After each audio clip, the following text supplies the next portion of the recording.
Okay. It looks like we're fine now, though. That's good. That's good. Welcome, everyone. People, let me scroll back, see who we've already got here. One placeholder, Ziggy Soul, Teal Chorus, Spooky Bard, Megan's House of Fluff, Ziggy Soul, Bombardin. Welcome, everyone. It's Final Fantasy. It's actually been out for about a week now, I believe. But haven't really had time to get stuck into it yet. Hello, Luparis Lupa. I wasn't able to draft, like, you know, the first couple of days, and then I got a little spooked, because I was like, well, now people will have had a couple days, they'll already know what's good, so at this point I'd rather wait for quick draft and just draft against bots for my first time or two to get a feel for what I like and what I don't, and how games are going. So I waited for quick draft, and now it's here. So I won't be under time pressure. I can take my time, I can read the cards. Is it all of FF or just FF7? It's all of FF. We can take a quick look, I think. If I go here and show me this. Yeah. Yeah, it's, they went out of their way to make sure all the games were represented, although I think it is reasonable to say that the more popular games are more represented. There's a lot of 7, there's a lot of 14, there's a good amount of 6, decent amount of 9, good amount of 10, and some of the slightly less popular ones, 2, like 5, like 12 and 11 and 13's around a bit, but yeah, no. Definitely, they've given priority to the ones they think are the most marketable, the most popular, that, you know, the most likely to be recognizable. It is a Universes Beyond set. But yeah, everything has at least like a couple things, even the more obscure ones. And nicely, they added a little annotation to tell you what the thing is referencing. So that's actually useful for me, because I really haven't played any Final Fantasies other than 14. I have a passing familiarity with some of the other ones.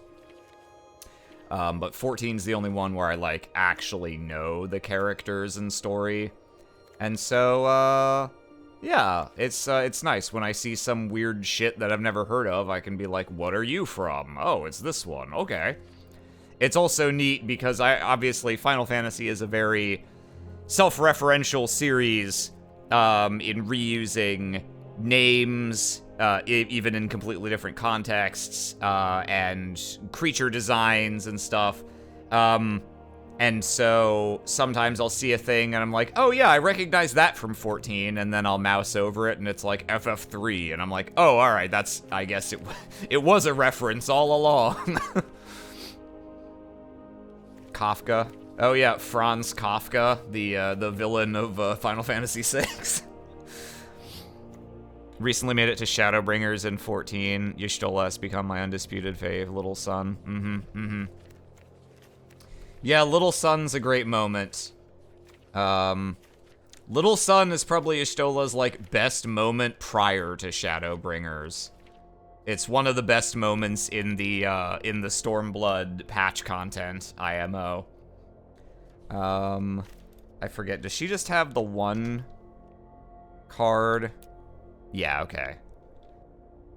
Absolutely shocking that they chose to put her in her OG outfit instead of her much more popular by now and well-known and iconic Shadowbringers Forward outfit. But in fairness, this is a more blue-looking outfit, whereas her other one is entirely black tones, so it might have looked a little strange. And honestly, I'm happy about it, because I appreciate that anyone's acknowledging Y'shtola's earlier designs that weren't so, like, actively trying to be, like, sexy or whatever.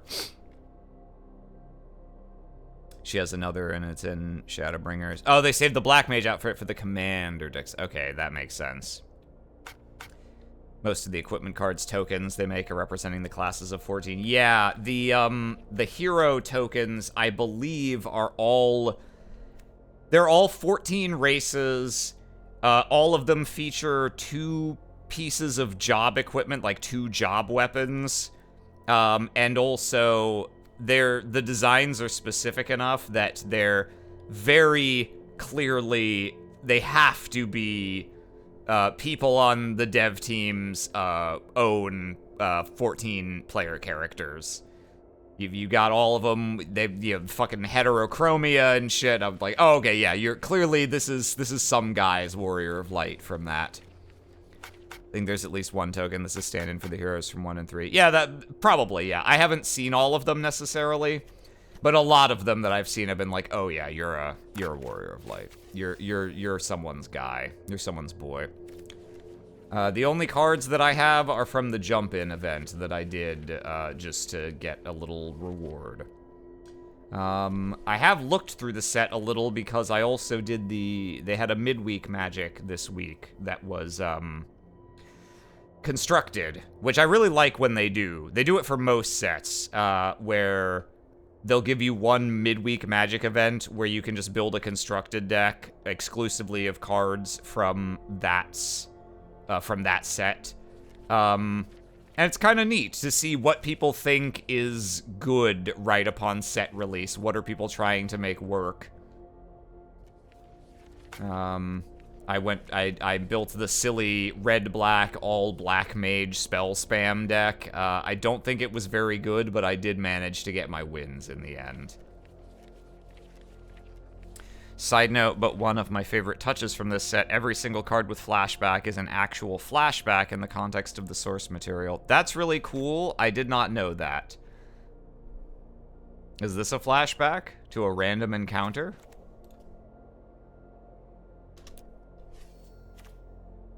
That makes sense as a flashback.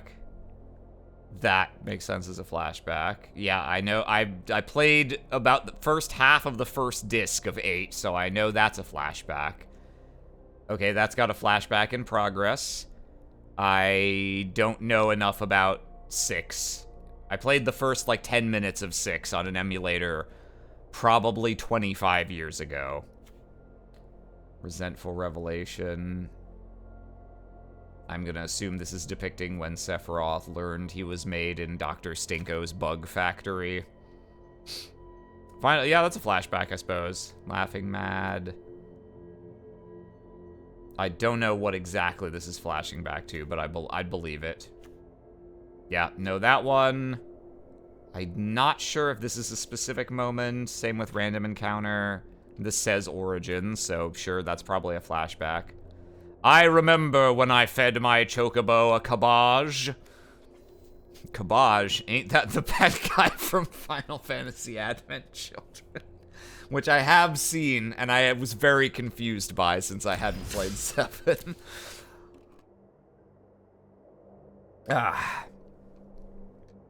It's clear the people who worked on this were fans. It doesn't always feel that way with these crossovers, but these people love Final Fantasy.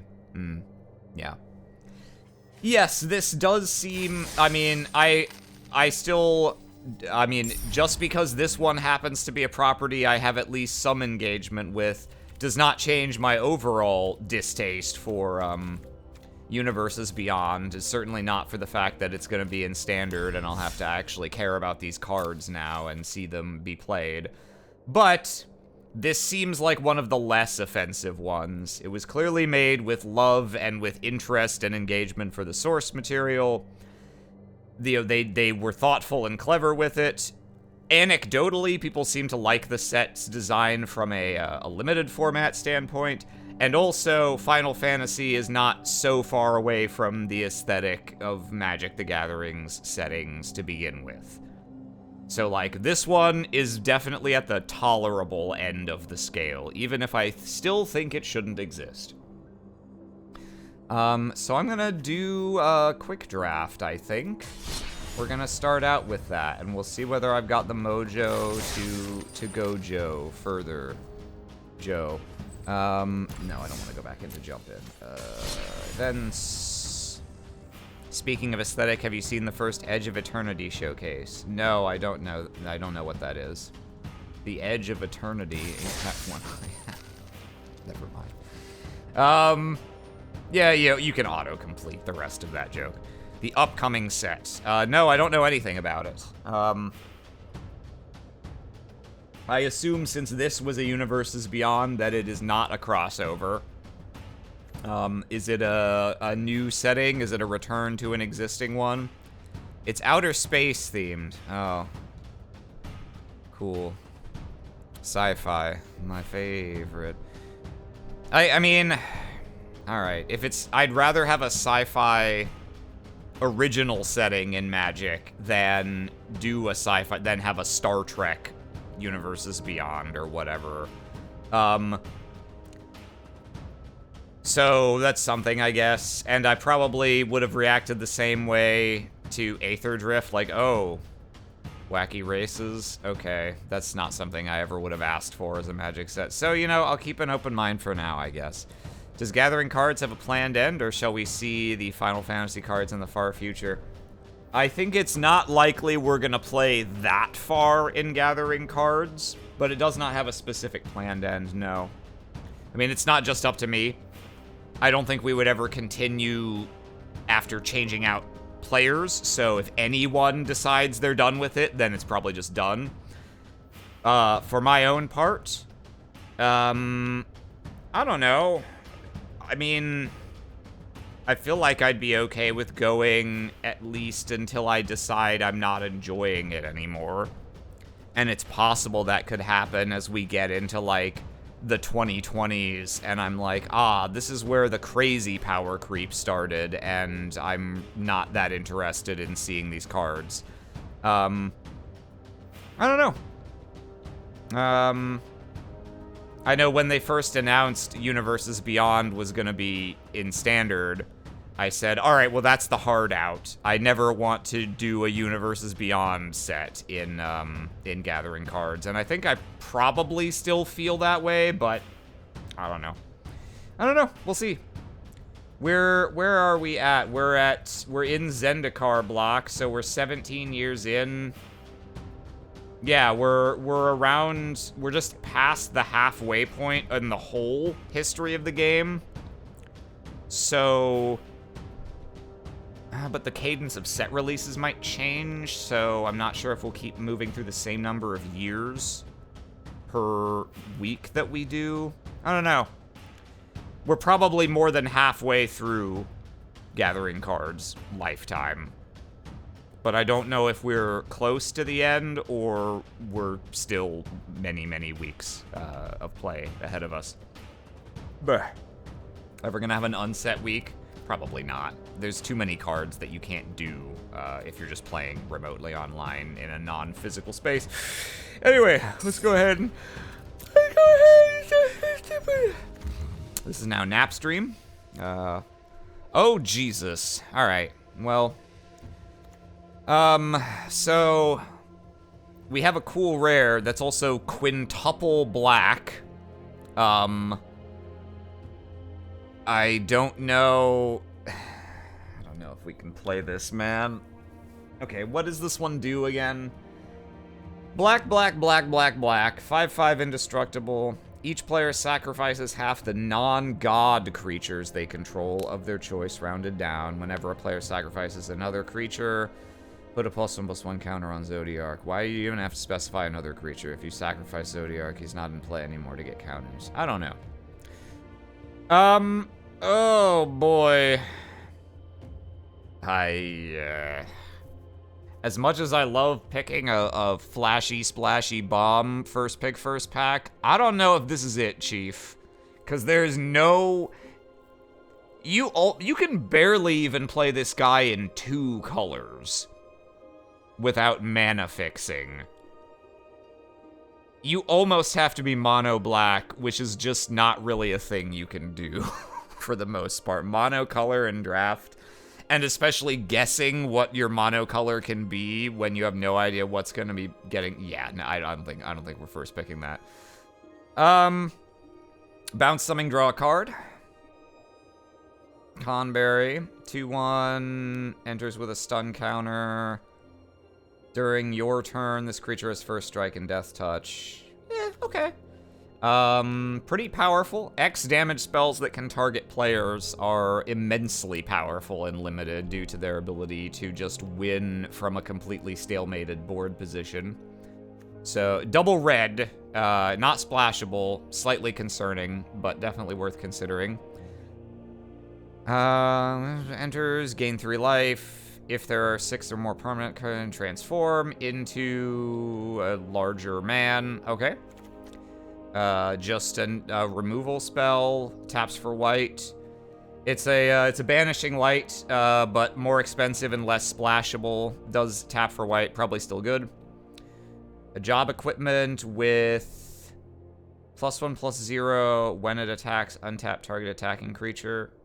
Okay, I don't think that's one of the better ones, but that's certainly playable.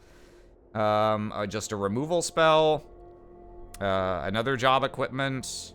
Pretty solid, comes in as a 4/3. The equip cost is incredibly expensive going forward, but it is substantial. Whenever another creature you control enters, yeah, that's fine, I guess. Town Greeter. Mill4, okay, so it's an Einok Wayfarer. Adventurer's Airship, Monk's Fist, Island. Just gives +1/+0. Not one of the stronger ones, I wouldn't think. Does have a reasonable equip cost. Okay. I think... so we could just take a gold card and try to just immediately lock into black-green, but, I don't super think I want to do that. First pick, first pack, when no idea of what's going to be open. The fact that this isn't splashable is unfortunate, but it is really powerful. Or we could take a removal spell that is splashable. I think I'm going to take the Choco Comet. It's uncommon. It's not very likely we're going to see one if we don't open it. And X damage is just immensely powerful as a finisher. A shame that it's not splashable.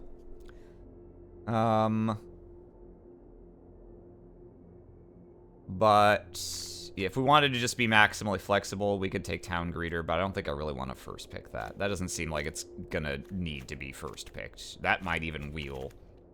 Yeah, I'll take the Choco Comet, and I'm passing Intervention. Yeah, I'm passing, I guess, probably white and black are the strongest things. The Aura Sight, the Zodiarch, Sephiroth's Intervention, a black-green card. Yeah, we'll see where this takes us. Y'shtola! At the beginning of your end step, exile target creature you control, then return it, then do another. So you get 2 end steps, so you get to do this twice.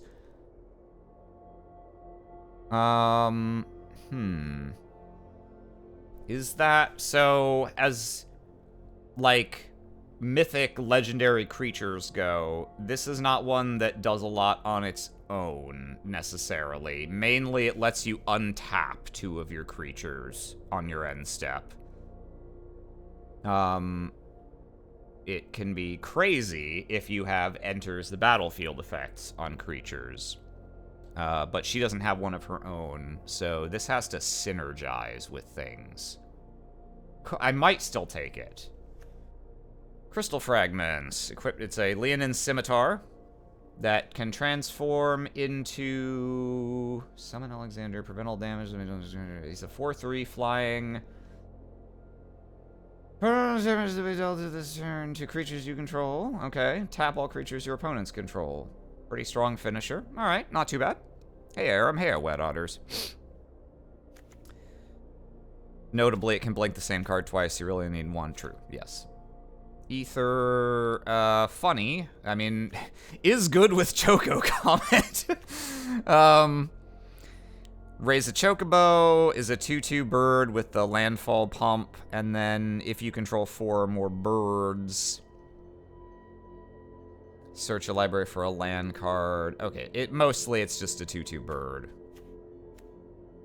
Ignis Scientia. Scientia. 2/2. Look at the top 6. You may put a land card from them among the mountains. Well.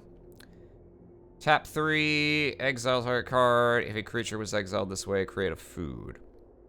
Okay.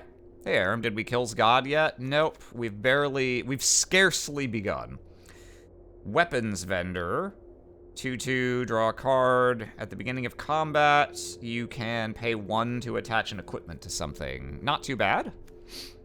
Magic damper. Okay, that's like your fairly standard, like, blue hexproof pump kind of thing. Stuck in Summoner's Sanctum. Flash, tap, and it doesn't untap. Alright, blue removal.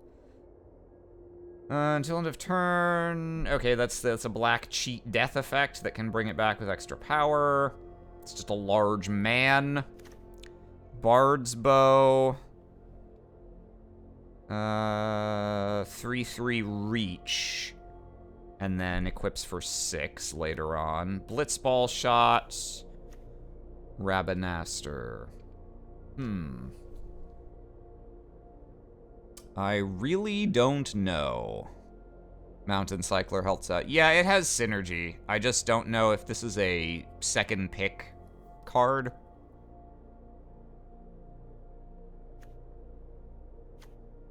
What was taken? It's possible. Oh, Tapasco is now following. Welcome. There's a mythic and 4 uncommon. I have no idea how the fuck the rarities work anymore in packs. So, if I'm not mistaken, the fact this is a mythic, maybe there was another rare? All the uncommons are still here. So, either a rare was a double rare pack and a rare was first picked, or they just picked some strong common. I'd take Y'shtola and try to make it work, but I'm biased. We could do that. And I mean, Y'shtola's a mythic. It would be nice to have a copy of it. It could fit into, you know, a brawl deck sometime. Could go bird deck or take Y'shtola for blue-red. So, I don't know how much blue-red has that works with this ability. I would hope, if they were going to print this card, they would make sure there were enough things that this worked with.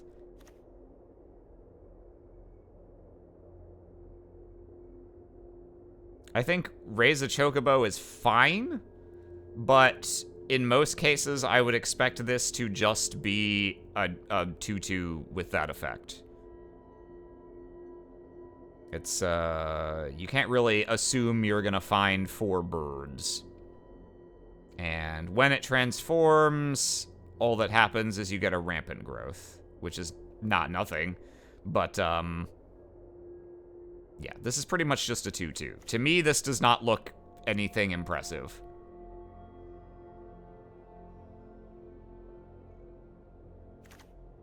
Others might have taken the other birds. Possible. Yeah, not really possible to know. Black Chocobo's landfall is an anthem. Oh, okay, I did overlook that, yes. Okay, fair enough. That is a consequential additional power, then. I don't know. I'm not super wedded to anything yet. I think I might just take Y'shtola because it has the potential to be really strong while we're still in this phase of kind of waiting to see what feels like it's open.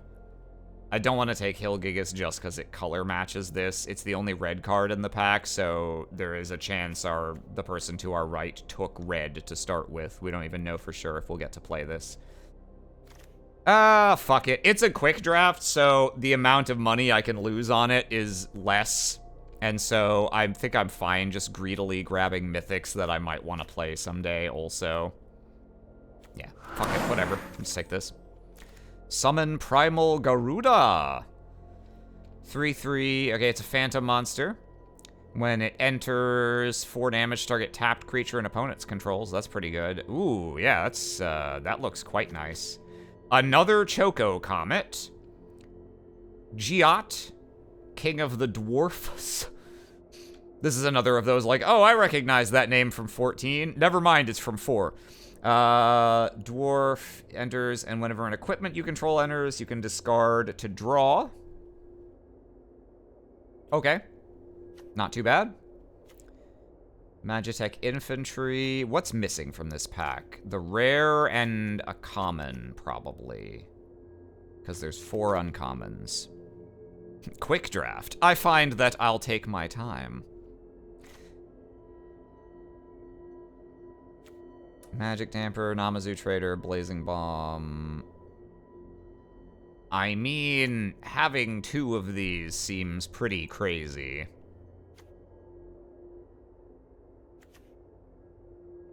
This being here, this and the Magitech Infantry, and this all being here, makes it really look like red-white are open.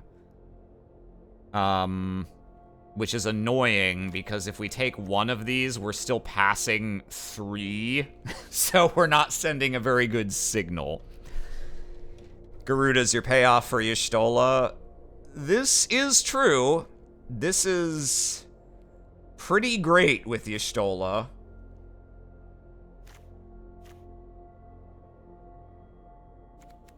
Y'shtola's a double, and we don't know if blue is open, so I'm not super concerned with immediately trying to build around her.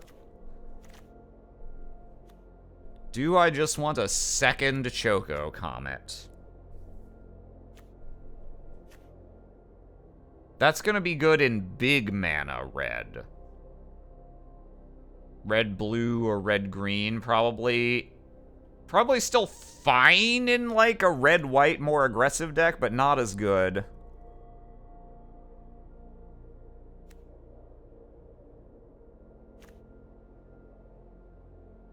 Big mana red begets big man red.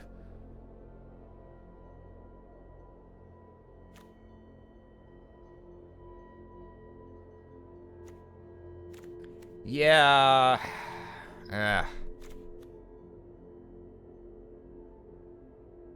For balance, just taking the Primal Garuda here is probably best. But 2 Choco Comet is really hard to turn down. That gives an insane amount of inevitability in any game that goes late.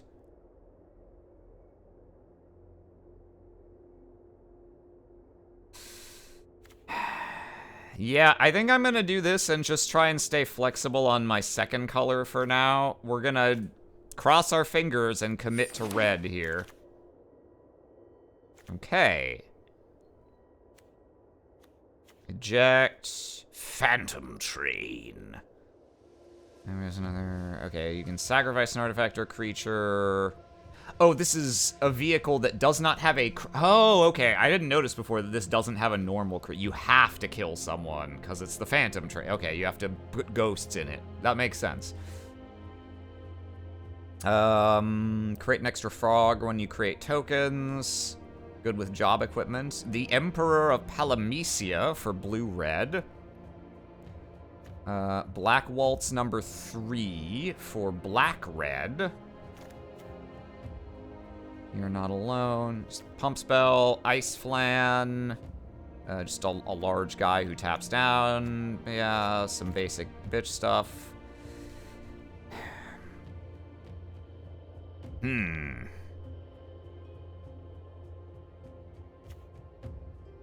If these are both here, I feel like we should take 1 and try and go that direction. I'm not really sure which is more open from what we're seeing.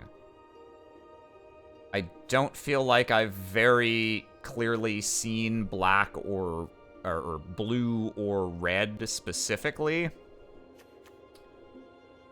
Palamecia helps with Choco. This is true.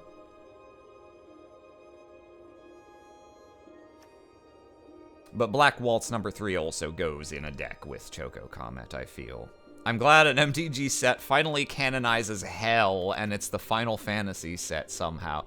I mean,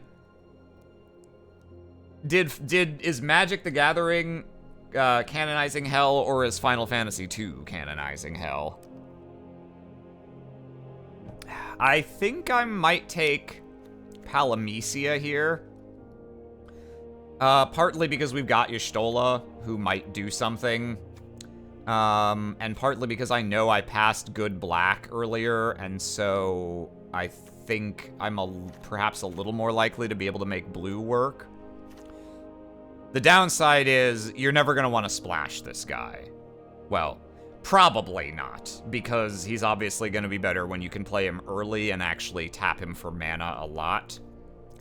Whereas this guy, you can't play him until you have 4 mana, and he's fine to play later in the game. Still, I think this seems like a neat idea. Let's try this guy. We're passing Ice Flan. Maybe we can get an eject later, because that would be great for us since it's 4 mana. It bounces. Draws a card. A lot to like there. Huh. Let's try this jerk. Travel the overworld. Oh boy, if we really want to go big, there's our opportunity.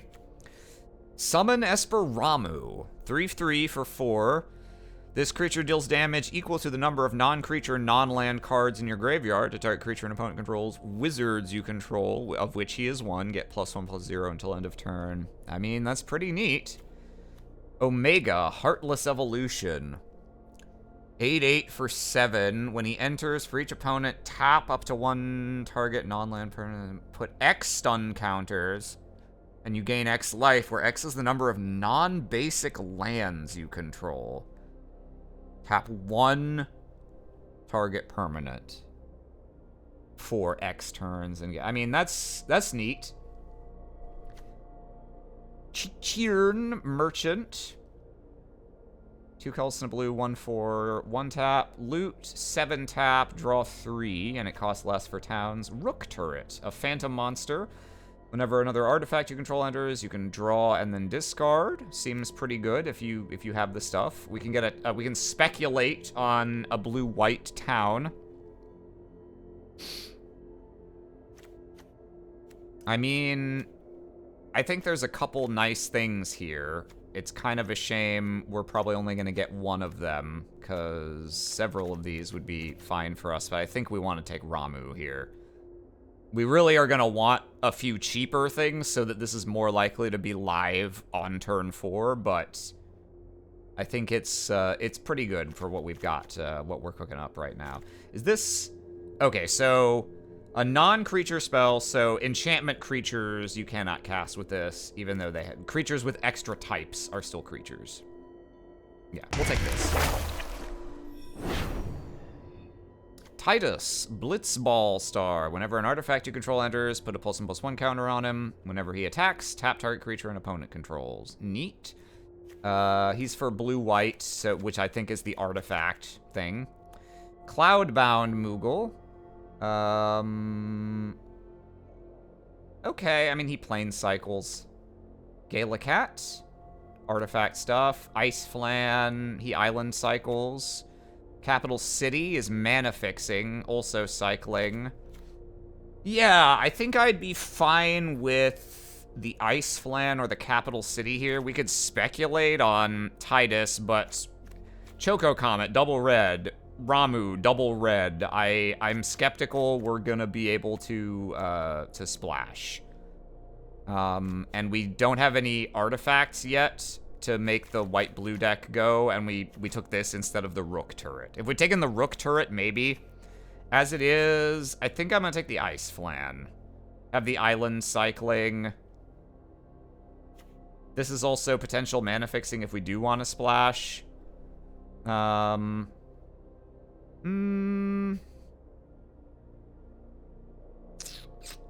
I'll take the Ice Flan. That gives us some flexibility. Aerith Rescue mission. Either create 3 1/1s or tap up to 3 target creatures, put us to... Ooh, Blinding Beam and similar effects are no fucking joke in Limited. Equipment guy, he is also really good with Y'shtola, because he just draws a card every time. Oh, you know who's good with Y'shtola? This fucking guy. We're probably taking that. Haste magic. Not too bad. Iron Giant. Crossroads Village. Pretty decent mana fixing. But, yeah, I think we're gonna take this. Phoenix down. Exile to... yeah. Oh, that's right, yeah. Exile, target skeleton, spirit, or zombie. I love little flavor touches like that barely matter but are neat. Like that equipment that's like some kind of torch, and it mainly does one thing, but it also is like, equipped creature can't be blocked by vampires, skeletons, or zombies. This is pretty good. When it enters or attacks, surveil 2, 4/5 for 5. If you get a shit ton of mana and cards to exile, you get to Time Walk with a 7/7 menace. Unfortunately, that effect is double black. Then again, we do have a blue-black land here. Still, I think we probably want this Sahagin, because he's on theme for our non-creatures that cost 4 or more, and he's pretty powerful in that context, and he gives us a nice 2-drop that can block decently. I've heard this guy is very good in blue-red specifically. Yeah, we'll go for him. Okay, second shot at Sage's New Liths, but we'll probably more likely to take Warrior's Sword, because that's a 4-cost non-creature. Sahagin, barely even fish. Yeah, I'll probably take the Warrior's Sword. I mean, this is a 2/1 for 2 if we desperately need curve filler. And I suppose this is good. This is good for if we change paths to blue-white, but I don't think we're going to. Yeah, we'll take the Warrior's Sword. Crystal Fragments. God, we have 2 Choco Comets now. I think we actually take the Ether. It's so funny. This would be pretty nice if we were blue-white. We could also take the Magic Damper. It's not quite Snakeskin Veil, but it does have a similar thrust to it. We could also speculate on this for a white splash, but I think with 2 Choco Comets, this is just too funny, right? Like, the fact that it taps for mana... Oh, it doesn't tap for mana normally, no. It only adds mana once. Okay, I was processing this as just tap, add blue, and then you may exile it to do stuff. Okay, so add blue a single time and copy and oh, that's that is still really funny with Choco Comet. Like if we're at 7 mana and we pop Ether, then we can suddenly double Choco Comet X equals 6 and blow someone out from 12 life. It is also a 4 mana non-creature. You know what? Fuck it. It's so high-rolly, but I think it's really funny. Adventurer's Inn could actually be okay. This is also a town. Taps for colorless, mill 2 cards, then you may sack this to return another permanent. We could take one of these. Honestly, Magic Pot's not even that bad, just for a blocker that can fuck with some of the other, like, flashback cards and, like, green-black strategies. I think just gaining 2 life, because we're gonna be a slow deck. I think I might take this Adventurer's Inn. Mind you, I'm not sure how much we can afford colorless lands, but it is a town. I think we'll have many chances to get Magic Damper if we really, really want it. Yeah, I'm gonna take this. 2 free life actually matters. And probably take the Magic Pot here. Or just a 2/1 for... I really don't want to play... I mean, I don't particularly want to play either of these, but... Hey, a treasure lets us Choco Comet for one more. Wowie zowie. Back in the day, if you were playing like Blue-Red and Kamigawa Draft, you would happily take River Kaijin, a vanilla 1/4 for 3. And, you know, I don't think power level has appreciably changed since 2004, so ergo, this is a great card. I think I'd be sad if we had to play any of these.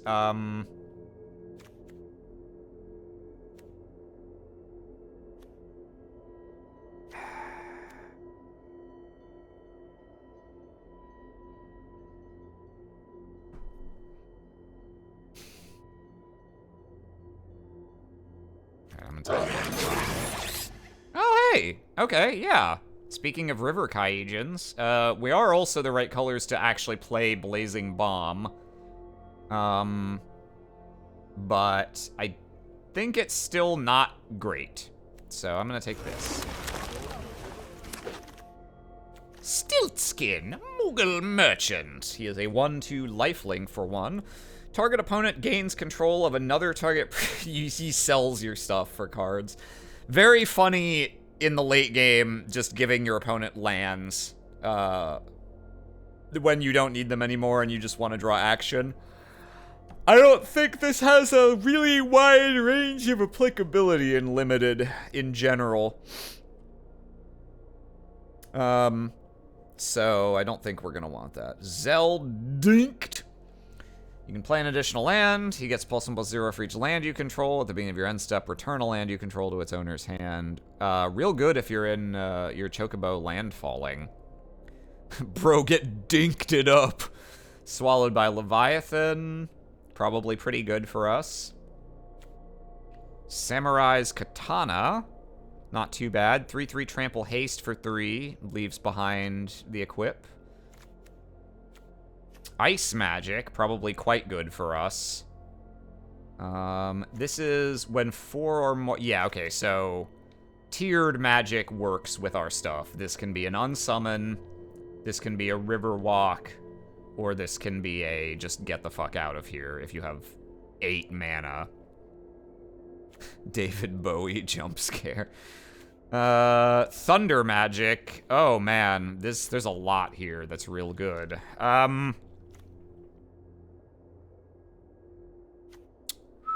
I don't know what order to prioritize these in. Honestly, Zell seems pretty decent, but I don't think he has especially great synergy for us. I guess he returns Adventurers in so we can gain 2 life. Like, that's funny.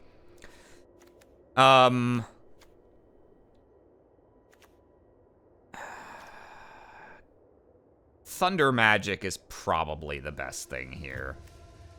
There's a lot of good things, but Thunder Magic is almost never gonna be bad. Swallowed by Leviathan could be too late.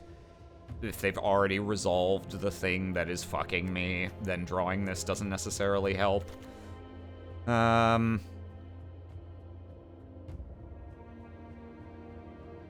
Yeah. Yeah, I think we probably take the Thunder Magic here. Damn. And just hope we wheel a card from this.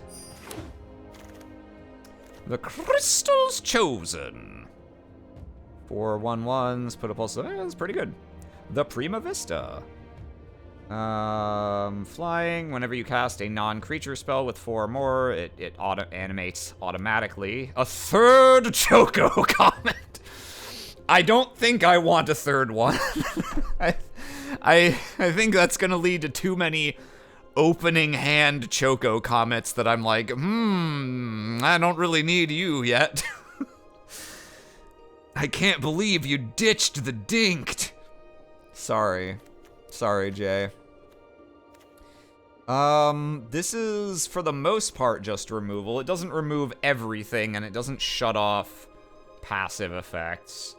But it shuts off attacking and tapping for abilities.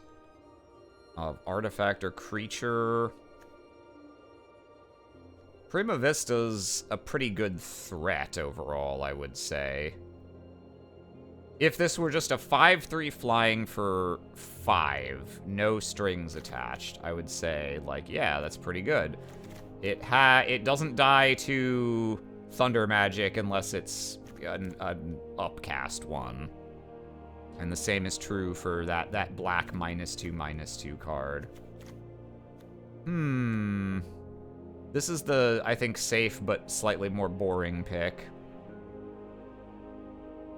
Stuck in Summoner's Sanctum.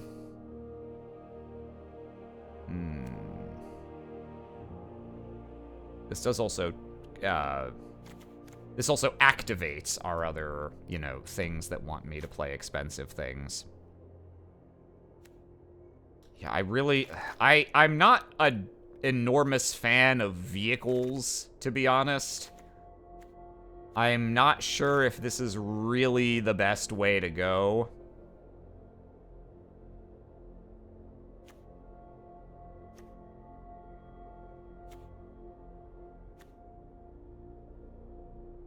Third Choco comment. Absolutely absurd.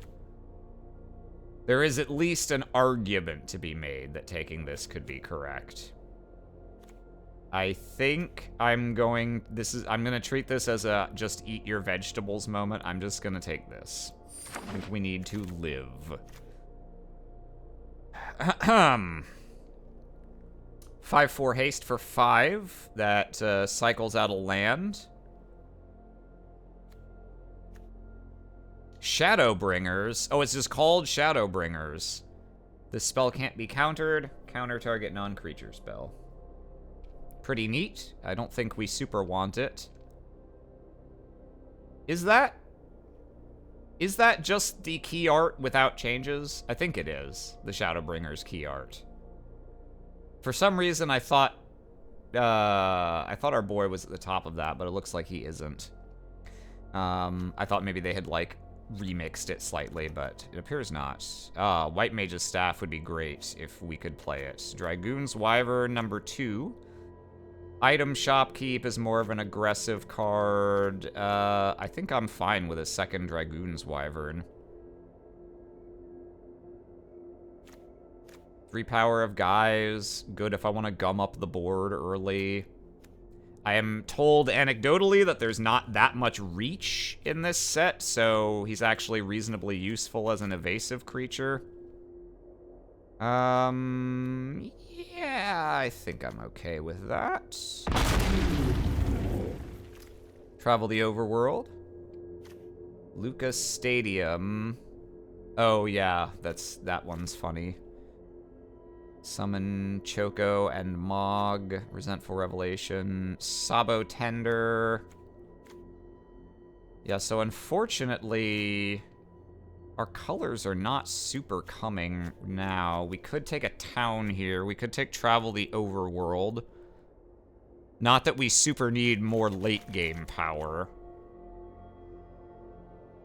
We've got 2 6-drops and 2 Choco Comets already.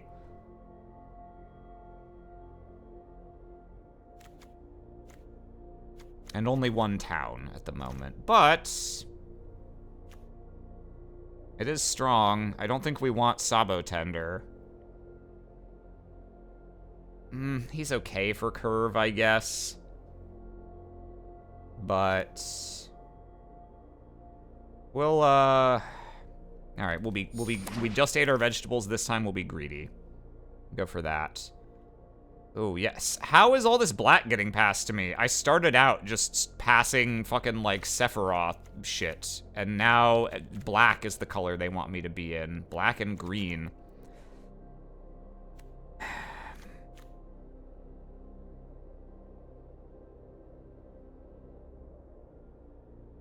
You cast a non-creature I mean, he's fine. Return target creature card from your graveyard to the battle. Yeah, we don't do a lot of, like, milling or anything. Key art of delivery, Moogle, handing you this L.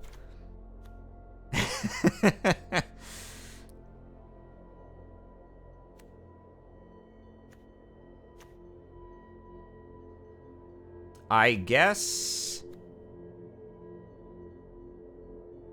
I don't know. I mean, it's not impossible we could splash black for some more removal if we open, like, a Sephiroth's Bobingle. And maybe we get a town or two that helps there.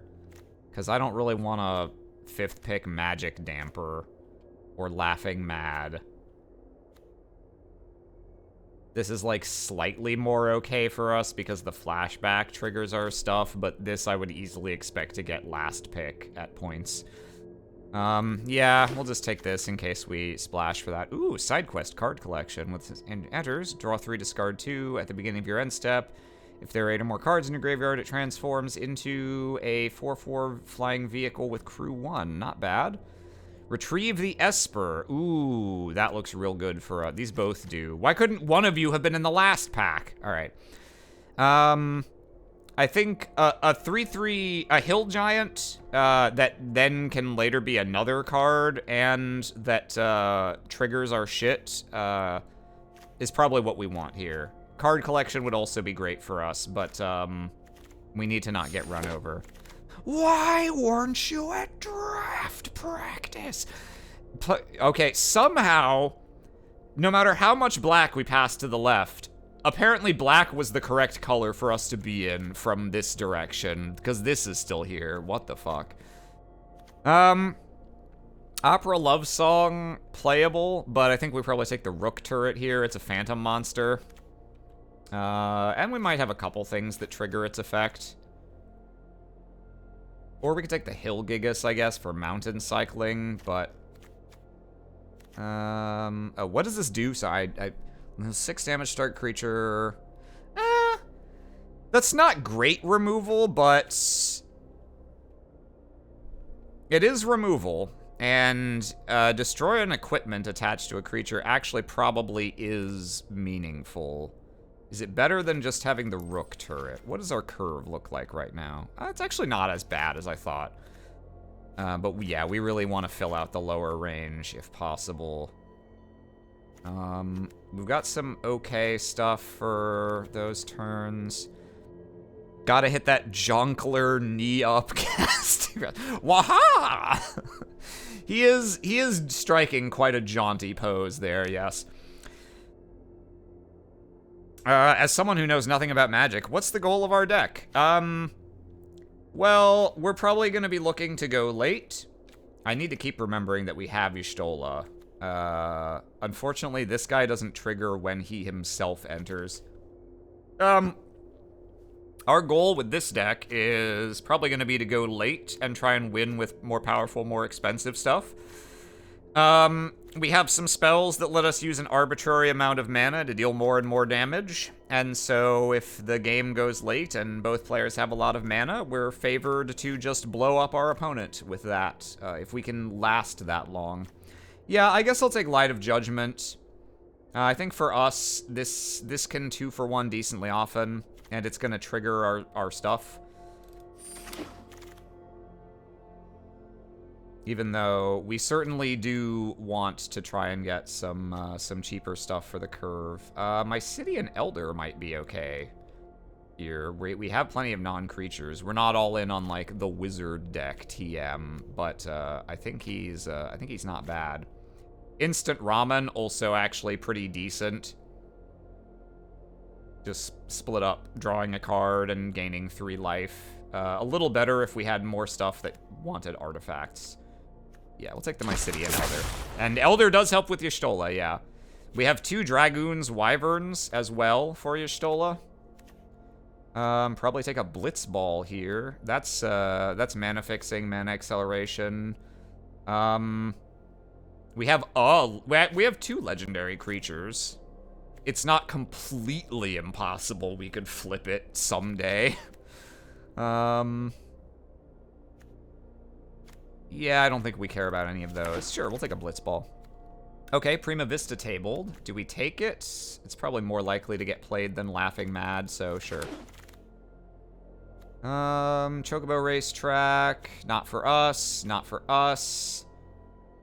That requires equips. Yeah, I think this is okay. I'm not sure if we can afford to play it for our mana purposes, but it is a town. This is not a town. This taps for colorless. Yeah, this has a really funny alternate win condition. That we're never, ever, ever going to make work. Towns up with travel? True, yes. Yes.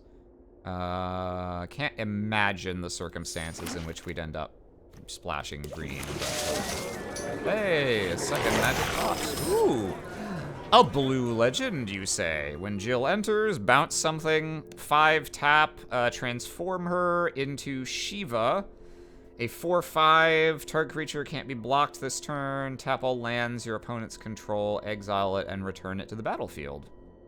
And bounce a thing. Yeah, I mean, that's pretty good. Excalibur 2. Costs 1, equips for 3. Whenever you gain life, put a charge counter on it. We don't have things that work with that other than this one card, so that's not for us. We're not in the right colors for those. Elixir. Kinda neat. Don't think we'd really want to play that. That's for white. That's not too bad. That's good, but we don't necessarily need a third one. Yeah, if there's nothing else, we're gonna go over that. Eject. Ooh. Ooh. Ooh. Yes. Yes, indeed, I think I will. Do we care about anything else in this pack? Not really. Eject would be great. If that were the only good card here, I'd still be okay. But yeah, obviously we're taking that. Thief's Knife. +1/+1. Whenever draw a card. I mean, we've got a couple flyers. That's not bad as a job select equipment. Side quest, play Blitzball. At the beginning of combat on your turn, target creature you control gets +2/+0. The end of combat on your turn, if you dealt 6 or more combat damage, this turns into a scary top. Tifa's Limit Break, Gladiolus, a second Sahagin, stuck in Summoner's Sanctum. Second Sahagin wouldn't be too bad. Thief's Knife might be better.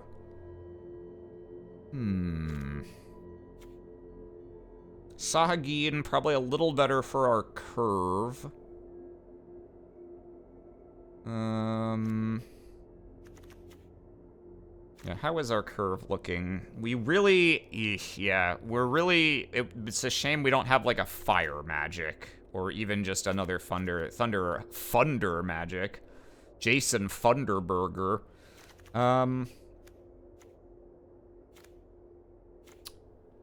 What have we got for flyers? 2 Dragoons, Wyverns, the Prima Vista, but equipping that is fucking obnoxious, so that's not very realistic.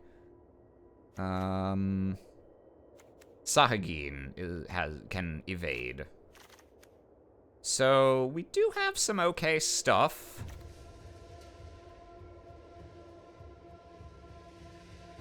Sad we couldn't get the ice magic. Yeah, that one pack had all the stuff we wanted.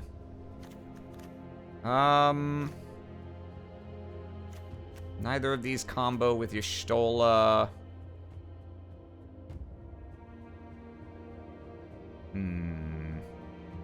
How are we for creatures right now that we actually want to play? Sahagin, Emperor, 2 Wyverns, Jill, Merchant, Shantoto, Retrieve the Esper, Warrior's Sword is 9, Esper is 10.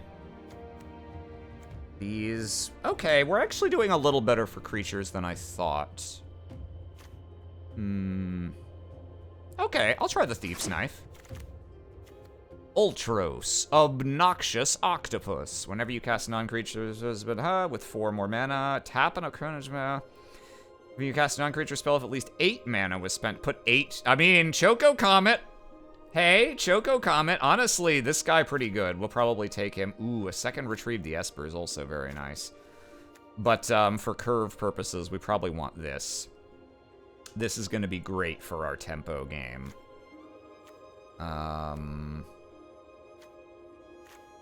Ring of the Lukii. Second Elder's not bad. But I think I like this fellow.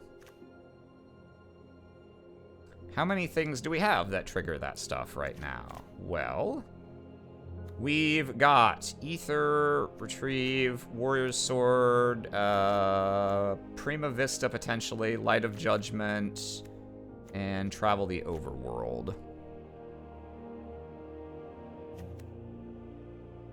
I think... Oof, that's hard. Do I want that, or do I want to second Retrieve the Esper? Okay, so we got 7 things that can trigger the... Oh, 8, I guess, because Thunder Magic can also do that. And then how many things do we have that are payoffs for that? 1, 2...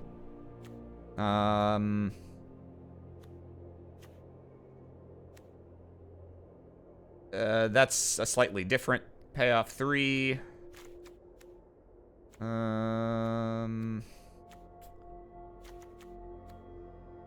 4... Yeah, okay. Just in terms of how things matrix, yeah, I'm gonna take the Ultros here.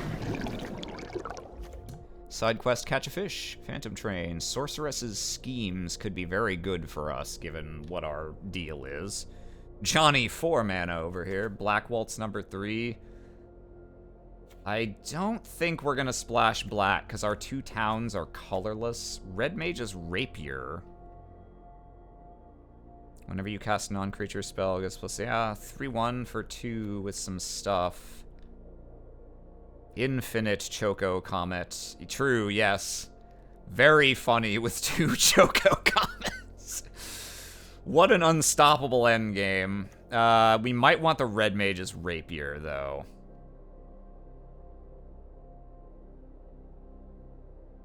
Again, for curve reasons. Curve is starting to look better. I'd feel a lot better if we had more cheap removal. I would kill for a fire magic. It's a shame. It's you know, it's a rapier, and you know, this is framed the way it is, and it really makes me think that the creature should have first strike, and it doesn't.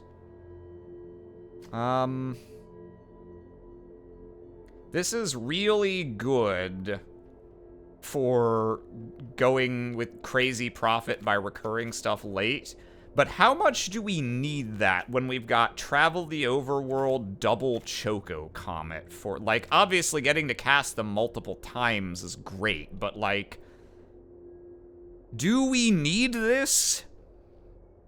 It will keep triggering our things, like, it's very strong.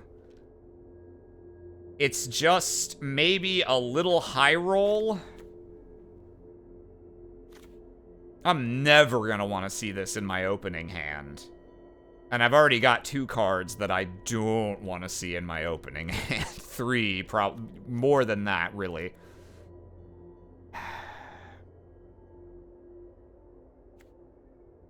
But it is very strong for, like, what we're going for.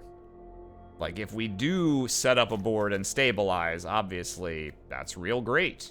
That's so much free resources later on, especially because it can get stuff that you flash back. So, like, this could let me cast Retrieve the Esper just over and over and over forever, which is awesome. I'm gonna take the Rapier, though. Freya Crescent. During your turn... okay, she's equipment stuff. Poo-poo UFO. Town spec. But they land onto the battlefield. Ooh, yeah, I'll probably take a second stuck in Summoner's Sanctum. Self-destruct. Funny. Call the Mountain Chocobo. Oh, yeah. That's 4 mana, it flashes back, it makes a guy. Gives us another land. Sage's Newliths is, like, fine, but we've got 2 or... we've got 3 equips, actually, which is already... and we're not going to have lots of spare mana for them later on, so yeah, we're going to take the Mountain Chocobo here. Ah, another one of you. Gold Saucer's to town. Could get saucy. Could get a Rook turret. Ooh, GF Ifrit. Can discard and draw, do that a couple times, get a little extra mana. Rook turret, just a phantom monster. Yeah, girlfriend Ifrit. Gold Saucer is a town. I feel like 2 colorless only lands is about the most I'm comfortable playing. If it was a red-blue town, holy shit, I would snap that up. Well, I guess there's some question of whether we would play GF Ifrit. We're pretty heavy at the 3 slot right now, and we want to have stuff that we can cast for 4 or more in significant quantities. The extra mana from him is pretty useful, though. Rook turret has evasion. Its ability is probably not going to be live other than if we draw our 1 blitz ball. But he is a phantom monster, and that's not to be sneezed at.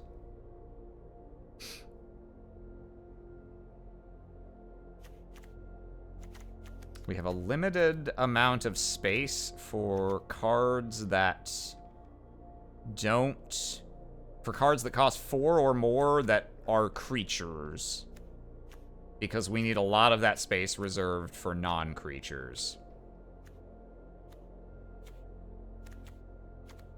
I think I'm gonna take it.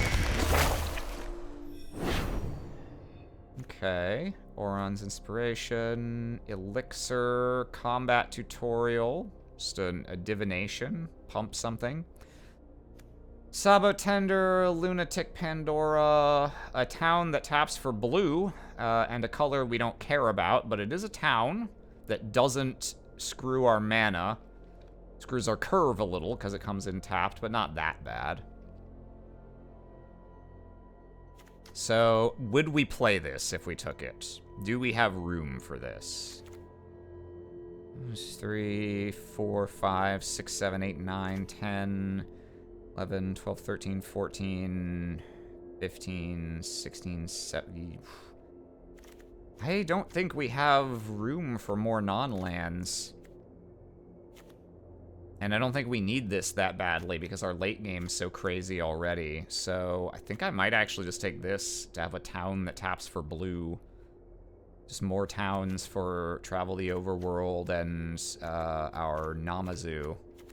Or not our Namazu, our Chichirn.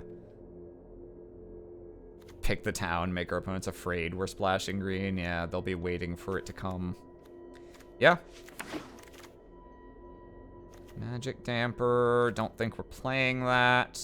Yeah, I don't think we're playing any of these. But I'll take this. Just in case. We're not playing any of these.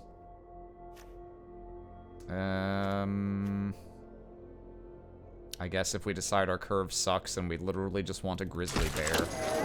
We do actually have a couple equips. Am I sitting an elder? That's actually... Oh, hey! This table. Alright. So, we have plenty of choices. Really, our downside, our weakness here is we are light on removal. We did not have many opportunities to take it, and it always came all in the same pack. But let's see where we're at.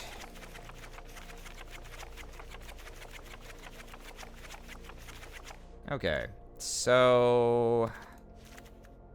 Jill's going in. Shantoto is going in. Emperor's going in. Yeah, non-creature, non-land cards in your graveyard. That's what we're looking for. Okay. Let's see. We are certainly playing you, and you, and,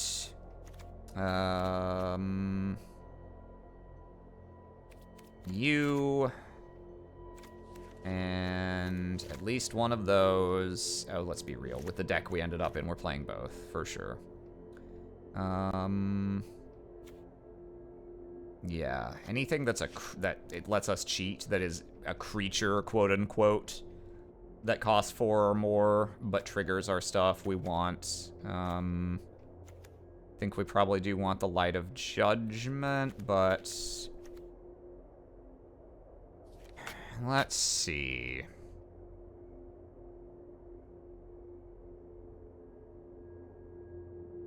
Yeah, Ice and Fire Magic would have been great here. Non-creature spell that summons a creature.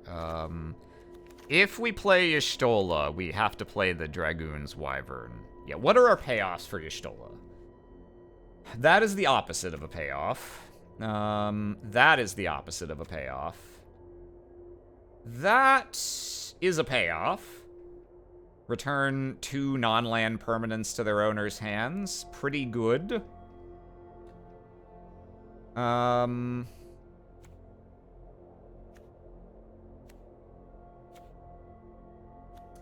Does she only return... yeah, only creatures, so the job select equipments don't combo with her. The Elders are a payoff. Yeah.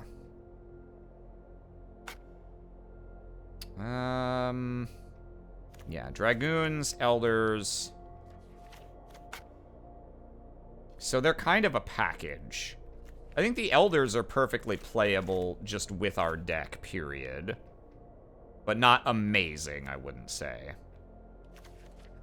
Flan as well? Oh, yeah, true. Yeah, he is a good one. And I think we're probably going to play enough of those just because they're decent cards that we'll want that. Put it in Call the Mountain Chocobo. Yeah, our things that trigger stuff.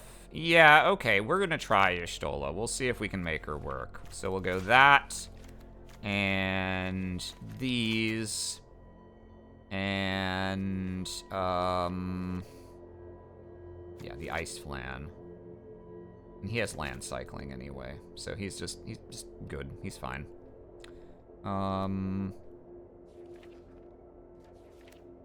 Do we play the Ether? What can we use this on? Is it just the Comet? We can double a Thunder Magic. That could be valid. Copy that spell so you do not re-trigger things for the Ether copy.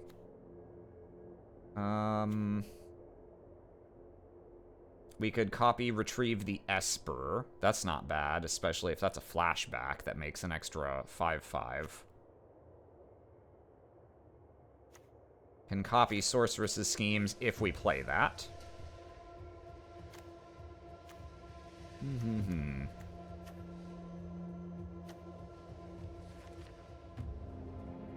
Copy Light of Judgment, I suppose. So we have a couple other things that it's fine for. The question is... so this basically does nothing unless we have one of those. Does nothing at all. It doesn't tap for mana on its own, doesn't do anything when it hits play. And it costs 4 mana, so really, we need to use it on something that is at least 4 mana. 4 mana is like the break-even point. So, using it on, like, Sorceress's Schemes is fine, but you're not gonna, like, go crazy for that. Same with Light of Judgment. Like, you'd rather just have 2 copies of Light of Judgment, probably. Or, you know, a Thunder Magic or whatever. God, it's so funny with the Comets, but, like... I don't know, man. I don't know, man. Retrieve the Esper, I guess, because you can double the flashed back version specifically. I would say we've got like 3 good targets for Ether, the 2 Comets, and flashback Retrieve the Esper. and a couple acceptable ones where we're at least, this is doubling as a copy of another card, but like, I don't know that that justifies the times we're going to draw this and be like, welp.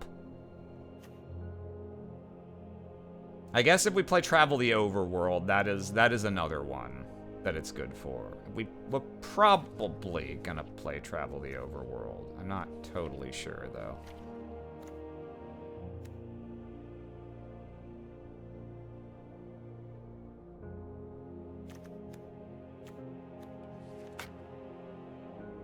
It's really funny. I think I'm leaning against playing it. As funny as it would be, the one time we Choco Comet someone for their life savings with that, I just don't think I want a card that doesn't really do anything outside of us drawing one of a small number of other specific cards in our deck. So, let's go the Light of Judgment. I think, how are we looking for curve? Actually, oh, well, that's not a real 2. That's not a real 2 slot, yeah. We want the Ultros. We've got the Sahagin. I think we want Ramu.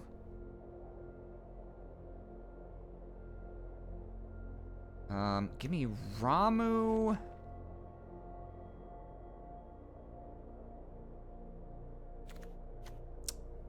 I think we have to play these because we're so light on removal otherwise. It's annoying that it costs exactly 3.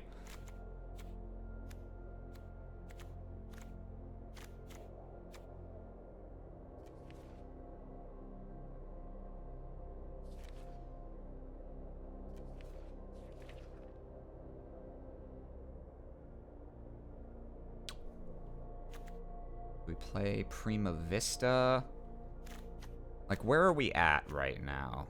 What's our game plan? Like, we've got Thunder Magic, we got a couple 2-drops. We could potentially, there's Red Mage's Rapier if we want another one.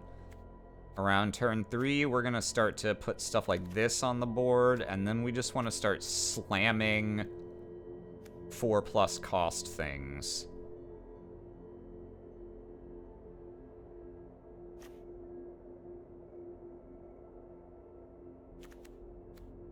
So, yeah, I think all our remaining slots have to either be stuff that we're gonna do at 4+ cost, or stuff that helps us get there. Let's go Schemes.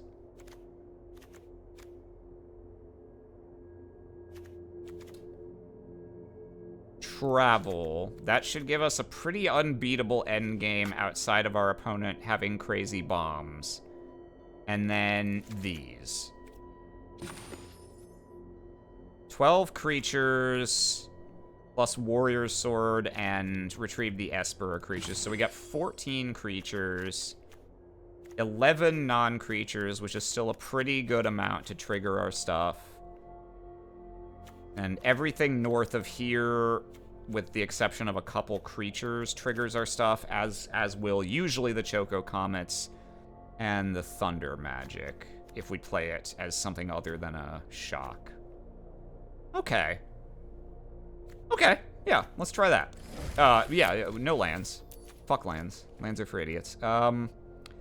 And we'll play the Adventurers. Yeah, okay, we'll see if we can get away with those. And I'll play this town, even though it's just a strictly worse island for us. See if we can get away with that. I don't think I'm gonna play the Blitzball. If we had a third color we wanted to fix, or we had anything that cared about artifacts, I would like to play something that taps for additional mana, given how top-heavy we are, but with neither of those things, I don't think it is what we want. So, yeah, let's go for this to start with. And, where are our mana symbols? Almost exactly split. And pretty split in when we need them to. Maybe we need blue a little more early.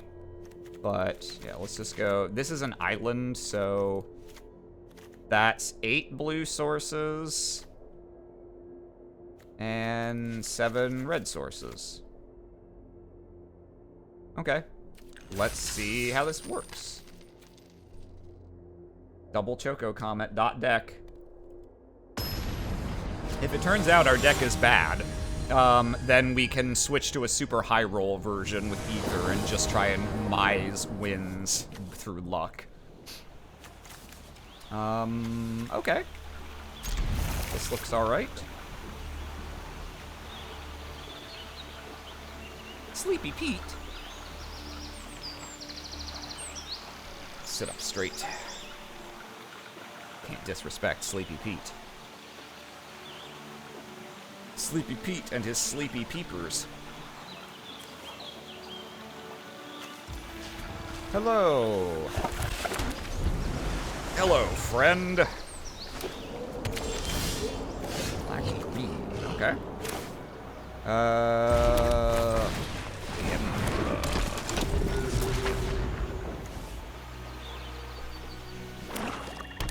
Black green town. A swamp.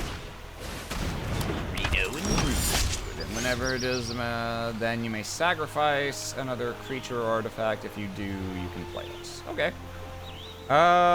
Let's see. Do you want to attack with Emperor and offer a trade?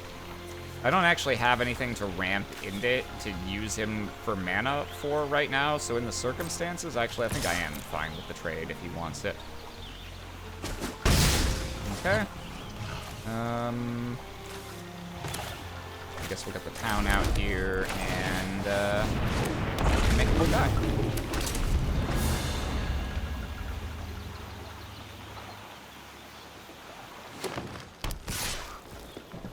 Yeah, that's fine.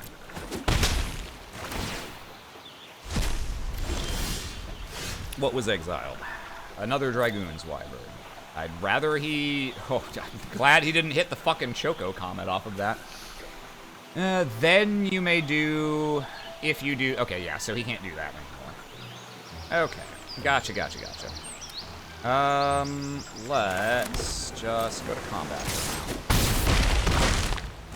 There's no instance in his hand, it would appear. I guess... Let's play this guy. Get a Blimage. We cannot play Choco Comet, as we do not have double red. Gaius Van Belsa! Oh, he's gonna make me sacrifice a creature token, probably. No, you fucking monster! Alright.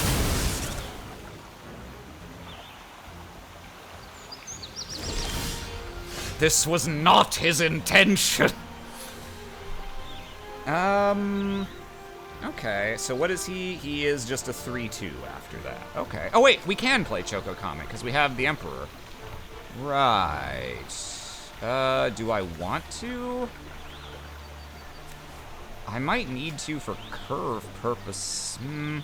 I guess I could play Ultros, and then I can get a stun counter off of it when I do. Yeah, okay. Let's do, Oh, he got bored. Alright. You know what? I'll take it. Or his hand was all lands or so, I don't know.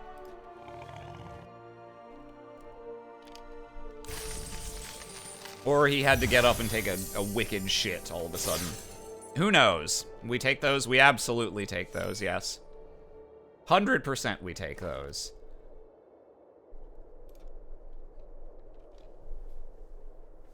Yeah, probably there we would go...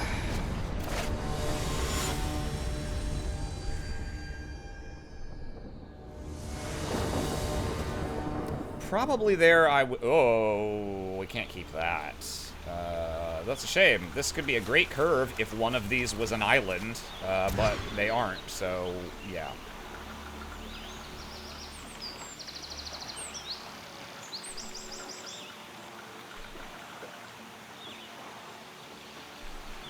Yeah, there, we would probably have wanted to Choco Comet Gaius, swing in, and then we could go Ramu the following turn. What do we put back? Either Wyvern or Ultros, probably.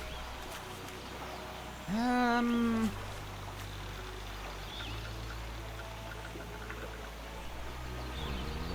we'll do this, I think.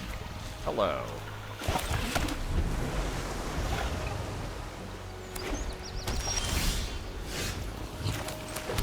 Gain 2 life. Saha! He's gonna Saha get you. Black, white magic staff. Okay. Trigger attacks, you gain 2 life. Do I want to just immediately kill that? Probably not. That's still just a 1/1 token. Yeah, I'll just... yeah, okay. Yeah, let's just play this and pass.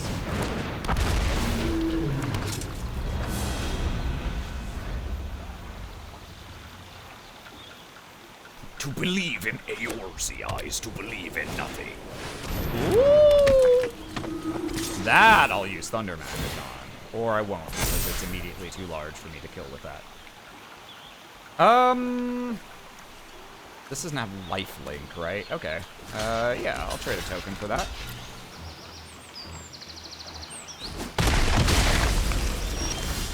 I needed to draw land for that Thunder Magic. When it dies, put X on each legendary creature you control. Okay, gotcha. Do I stick that in Summoner's Sanctum then? Ugh, I think I have to.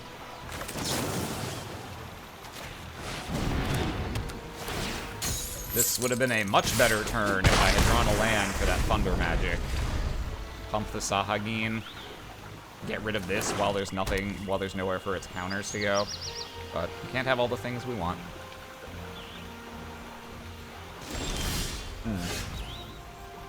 I don't like that pass. Well, I've got a Thunder Magic for a flash creature. I think I'm just gonna have to hope that that's enough.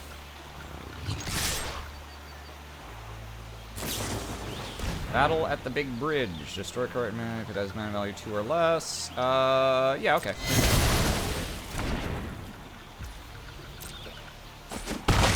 He has something else that works at instant speed.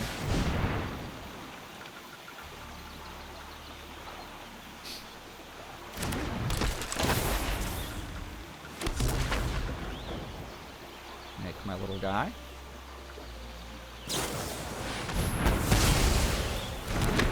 Okay.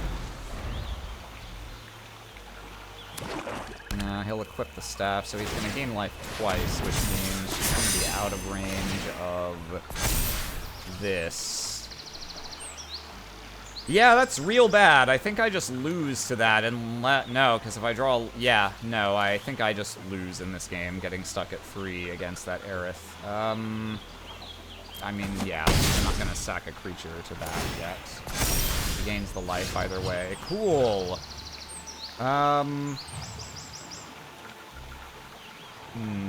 Is there anything useful I can do here? I don't think so. I can at least stop his life from going up too much. But, yeah. Unsurprisingly, my deck needs to hit its 4th mana for all these cards that cost 4 mana. Yeah. Yeah. Yeah. Yeah. Yeah. What do you do? You're a 4/4, and draw a card and lose a life? Sure. Oh, right on time, buddy. I mean, I can kill that with Thunder Magic, but, that doesn't matter now. Yeah, we'll just get out of here.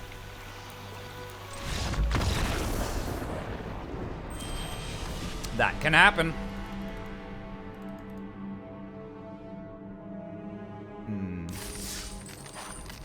I just want to Do I want an 18th land or Blitzball? Like, that was just one game.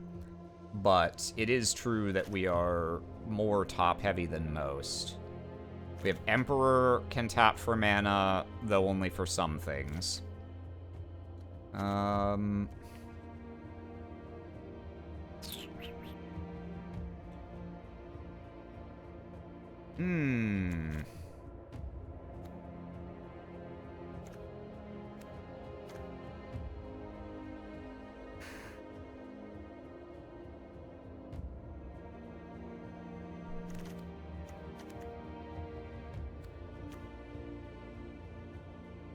And I guess the extra lands are not as bad for us since we're building up to Choco Comet. So, like, maybe we play another land or a Blitzball.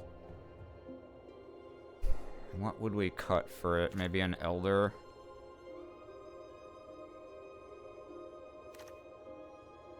Yeah, I'm gonna try. We only need one of these creatures to pair with Y'shtola.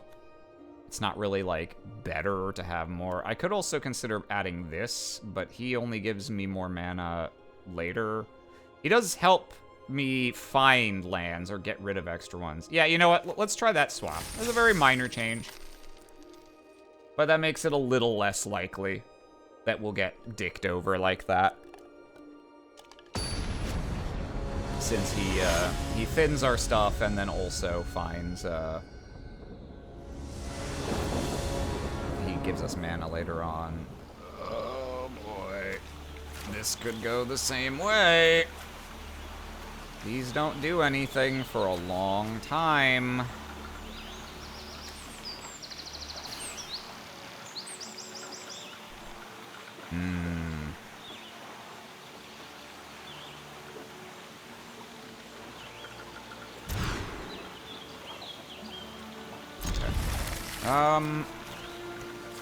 We can get into Emperor.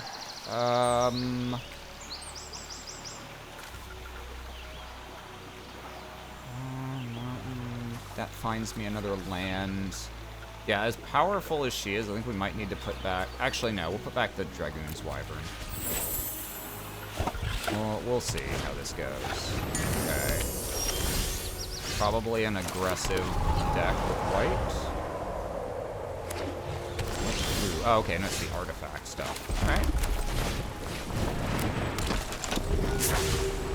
Allow me to introduce you to a little pal of mine. Thief's Knife. Okay. So that Thief can become a 3/3. Let's see. And when it deals combat, extra player draw a card. Gotcha. Okay. I mean, I can run out Shantoto. I could also call the Mountain Chocobo, but that's going to be a bad stat line here. So I think what I'll do, let's attack. Okay, and then go for this. See if we can get the Dream Shantoto into Call the Mountain Chocobo.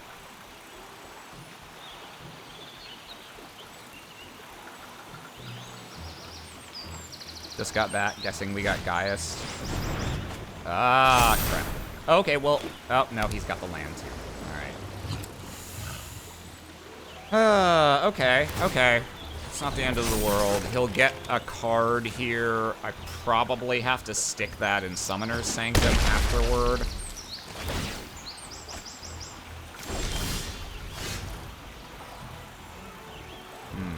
Okay, I can Island Cycle, get a land, tap Emperor for a mana to do this.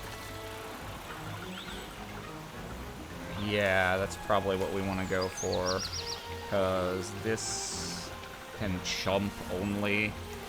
Yeah. Okay, so we'll Island Cycle. Play the island. We're gonna do this. Lock down the boy. That'll pump Shantoto.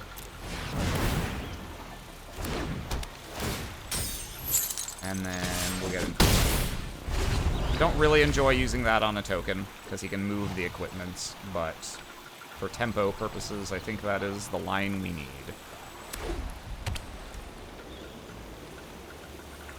We got some good follow-up.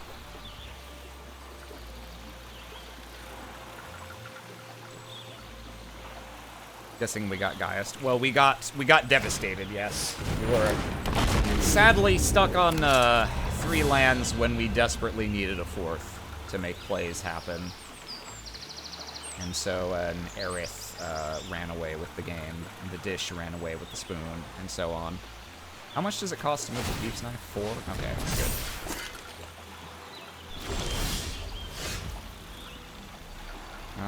How many? Okay, so this doesn't do anything right now. Shantoto, unfortunately, will trade if it walks into both of those. I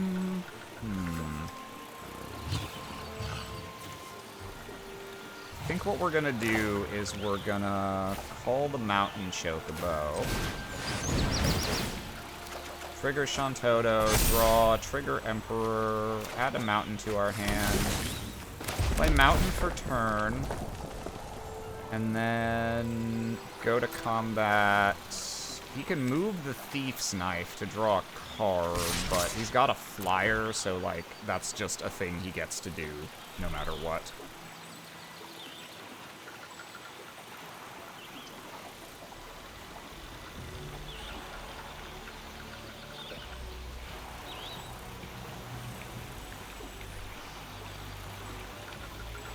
Next turn, we can flash back Mountain Chocobo or Choco Comet for up to 5, or Esperamu for 1 with the call in our graveyard. So that could, like, snipe the Wyvern or something if that's not equipped. He'll probably put the Thief's Knife there if he doesn't choose to block. He doesn't have great blocks here. It depends what's in his hand, whether he should double block Shantoto here or not. He's probably worried about Thunder Magic killing one of his blockers and then him losing the other one, which would be, like, almost just game over.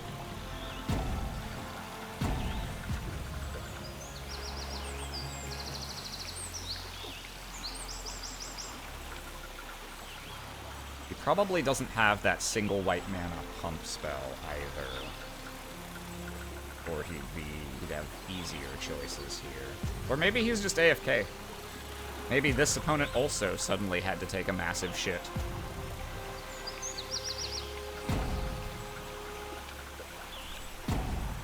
Well, that's a timeout. He's just gonna not block it automatically. I'll pass to him. Now we'll see if he is really, really AFK.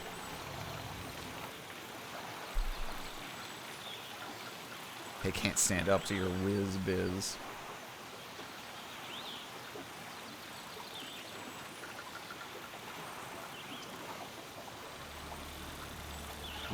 You could also GF Ifrit to discard our extra mountain looking for more action.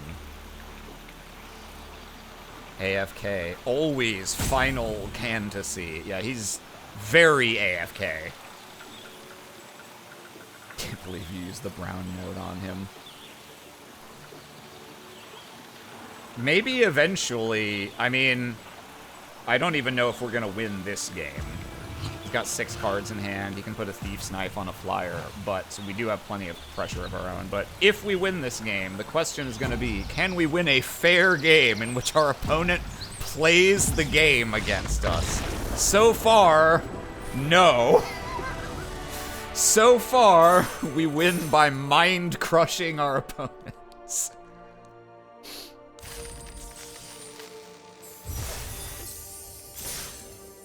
Alright, slightly better showing there.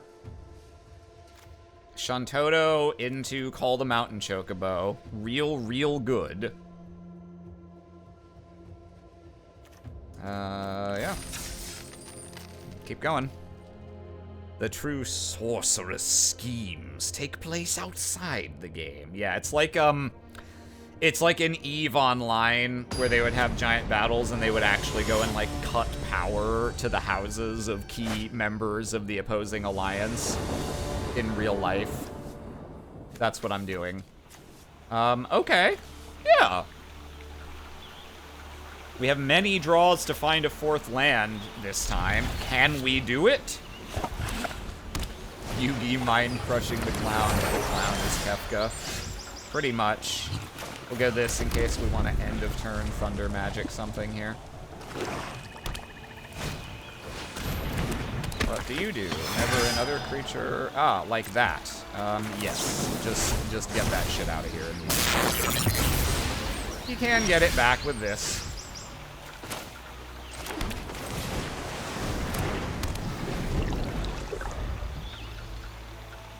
I can't wait for... That's very funny.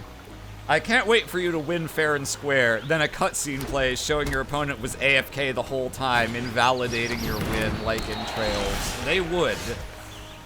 They sure would do that.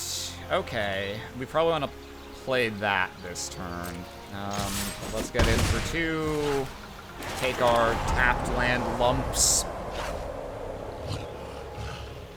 We can Esper Ramu for 1 damage. We can retrieve the Esper first, which is probably more likely to be the line. Ugh.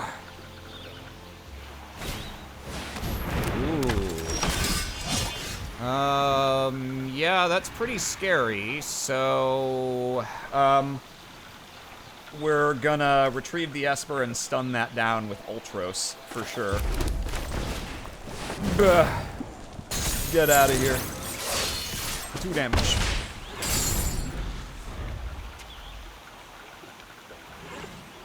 So, Esper Ramu is for 2 now. White Orosite deleting the token, I imagine? Nope, I take out Ultros. Okay.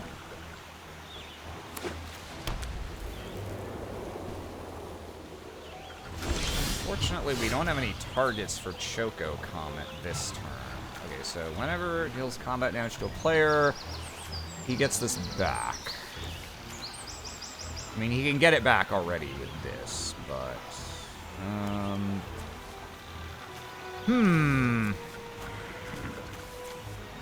Next turn, we have the mana to Choco Comet Squall, if it's still only a 3/4. I could leave this back to block just to deny him this.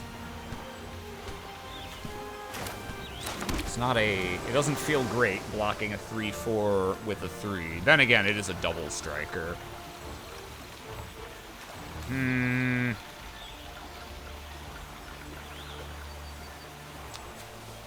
Or I could Sorceress Schemes the Thunder Magic, but I can't Thunder Magic for enough this turn. I really want to Sorceress Schemes for Retrieve the Esper, if at all possible. Eesh. Yeah, I think I'm gonna pass through here. Sack the token to try and block this. Or if he wants to use a removal spell on it, that's fine too. Yeah, doesn't feel great. Sometimes it's a 3/4 double strike. He's got all his mana untapped, which is quite scary.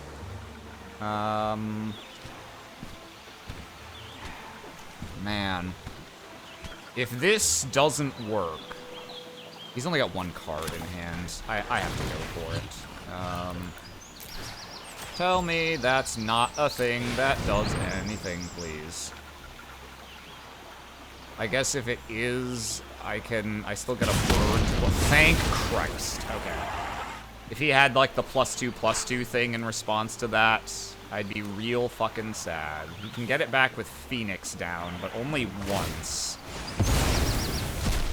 And then I can Schemes for Thunder Magic into kill it again.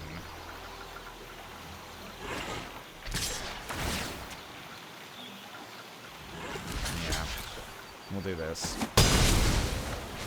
Yeah, because Schemes gives me 1 extra mana. Yeah, that works. We go Island into... Just make sure I'm not wrong. 4 damage. Okay, yeah. We go schemes. Thunder magic.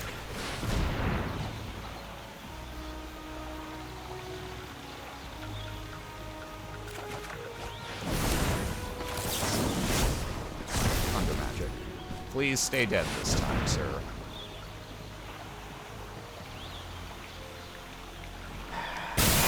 Okay. Okay, we're living. For now, we're living. Ugh.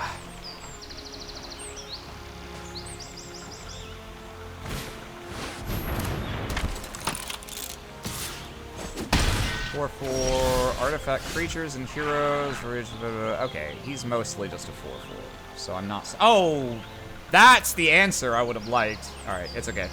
We. Oh, we actually, yeah, we can kill that with this thing now.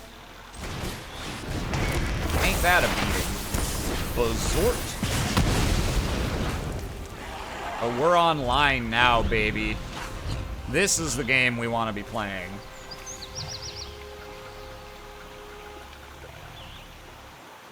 When this dies, create a 1. Okay. Yep. Okay. Oh, boy. Oh!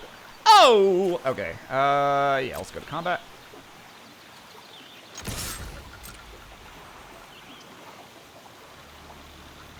Got 2 cards.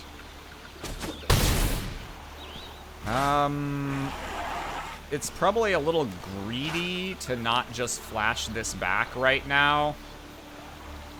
But we've got this, so there's kind of an upper limit to how fucked we can get if it turns out our opponent has more than they're representing. So I think I'm okay with it.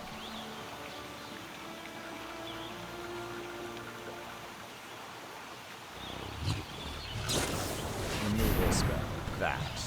That's fine. This still draws a card every time I play a thing that costs 4 or more, so yeah, happily. He's got blue, I'm assuming as a splash, or he's white-blue with a splash of black, and he's just never drawn an island in his life. Oh no! Noor! That's our Summon Garuda! That's okay.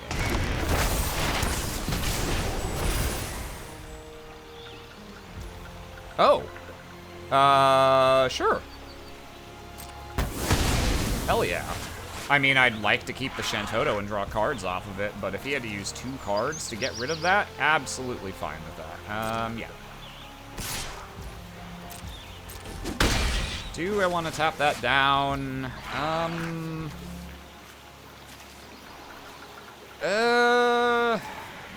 No. As much as I'd like to make use of the mana, I think I want to save this for something that presents more of a problem. So let's just... I have 7 mana? Okay. I guess I'll play the mountain. Yeah, let's just retrieve the essence. Make it better. And we'll pass. You can get in for some good damage here.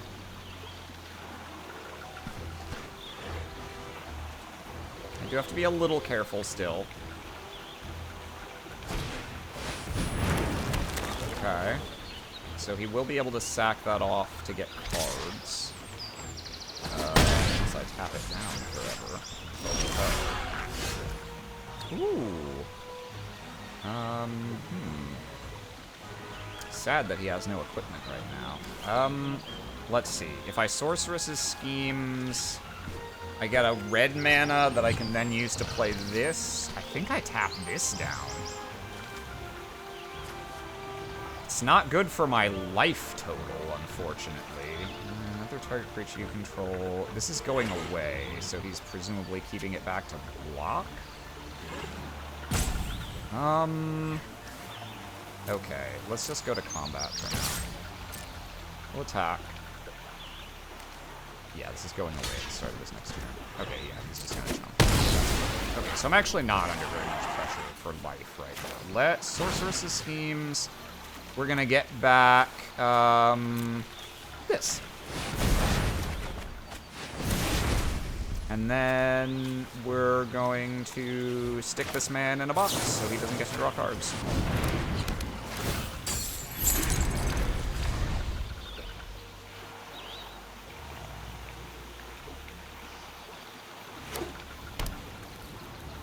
Oh, there's his blue mana. Okay. I have something to counter a combat trick. Actually, fuck it. Let's just play Ice Flan and tap that down.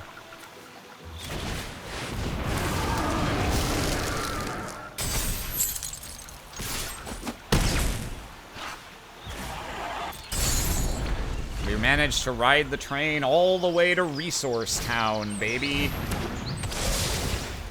Oh, hey! It's our target for Light of Judgment. I could probably also just kill him with Choco Comet, but, hey, let's actually take advantage of the extra effect of this.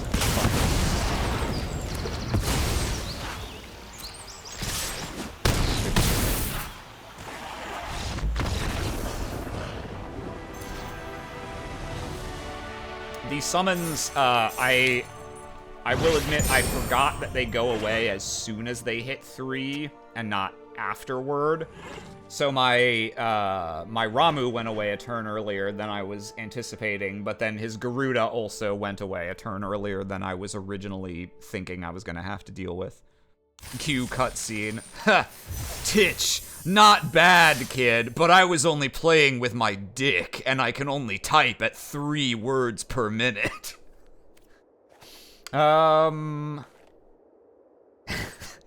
Give me just a second. I'm gonna get up and use the bathroom before I continue. Be right back, friends. There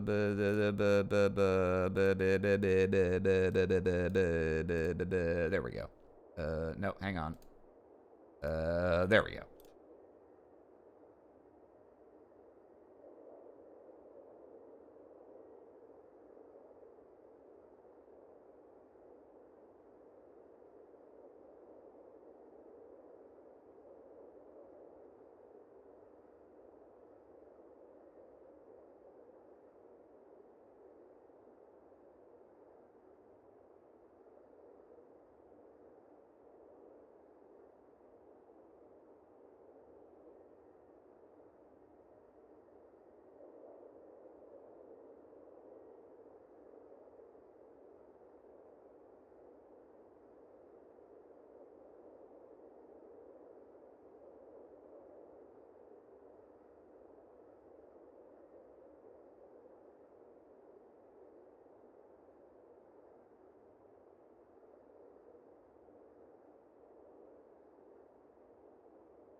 Titch, not bad, kid, but I was playing with a DDR pad.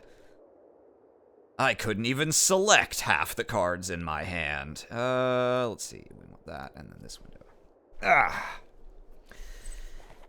Alright, well, even if we lose out from here, we got to... That's like how this deck wants to play, so I'm happy it got to play that way at least once. Playing Johnny Steps. You'll have to do a lot better to beat me, Mick Byrne, the scariest man in the universe. Guess what element I use? Fucking gym leader ass name. Ah, double Choco Comet, no blue mana opener. Ah, oh boy. All right, we have to hope to draw an island.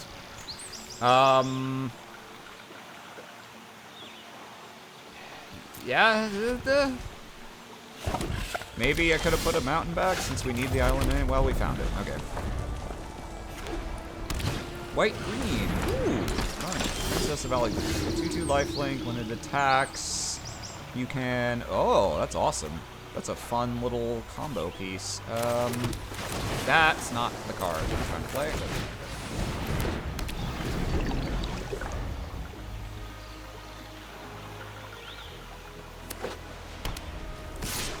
does not have the immediate saga.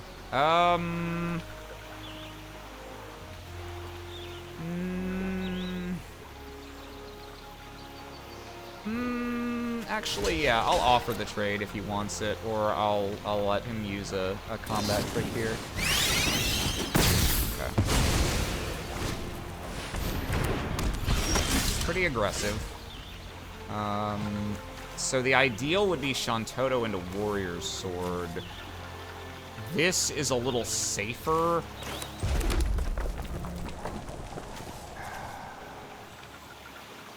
He's going aggro. I think we have to go for it. White and green aren't the biggest removal colors. Just don't just immediately play a white or a sight, please. God. No, I'm not gonna risk it. Maybe I just got bluffed, but I don't want to bluff with that. Okay. Mountain here. So we can delete the token with Jill, but I think first we're gonna go Warrior's Sword, probably. Yeah. Let's go Warrior's Sword. We draw a card, get +4/+0. Job select a man, and yeah, I'll attack. She's not gonna do a lot of 0/4 blocker that I'm scared to block with.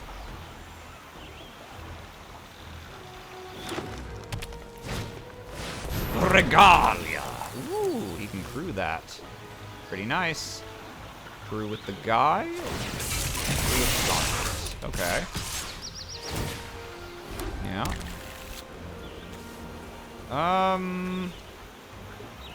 Well, I can delete the token already, so I think I'll offer the trade with the Regalia.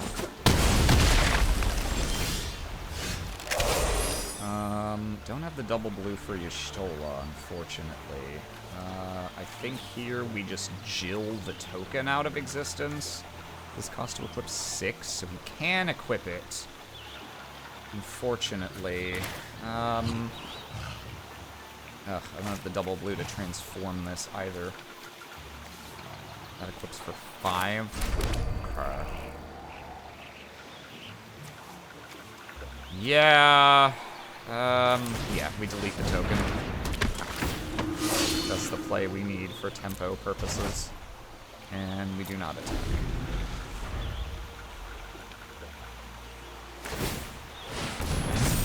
Let's wait for that.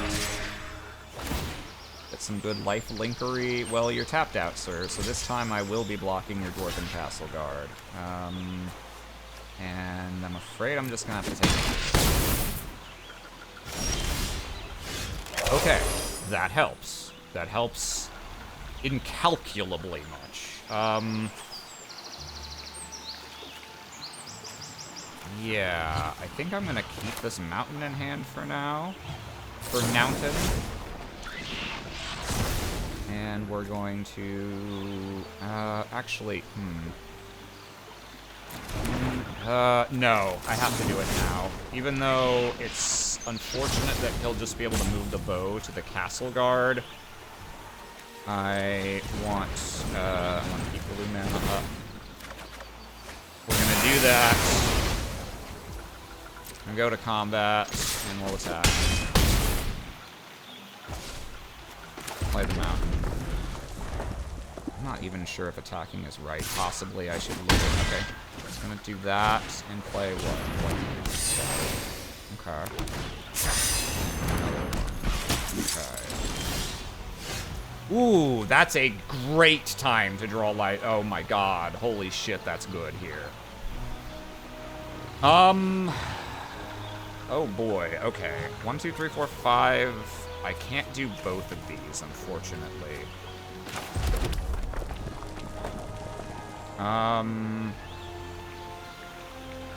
I think I have to go for the high rollier play here, even though this could get fucked if he's got like another restoration magic or something.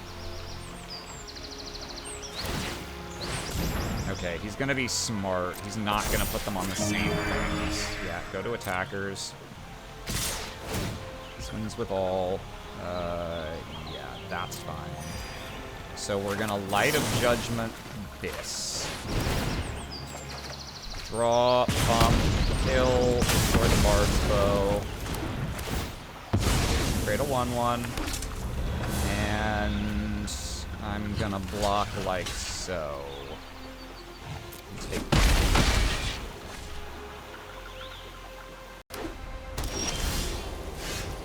Oh, island cycling. Okay, that does actually do something here. Okay. 1/1 and a 2/2. Yeah, let's island cycle the Flan to find our second blue mana, finally. That lets us play Y'shtola and double Jill. Oh boy, okay, yeah, now we're fucking cooking. Right? This is 4 untapped islands? Okay, good. Let me make sure I wasn't miscounting. That's a creature, it's not gonna pump Shantoto, so we'll just attack Jill style. Okay. Y'shtola! Go fucking ape shit. Get out of here, token. Y'shtola! Get out of here, this guy. We've done it, chat. We've established the combo, TM. Uh-oh. That's a lot of mana. What are you playing? Oh. Alright, alright. That was pretty funny. You know what? I've never seen someone do that before. That's a really funny way to end the game. I would have appreciated maybe also a good game, but I'm gonna take that. I'm gonna assume that was meant in good humor.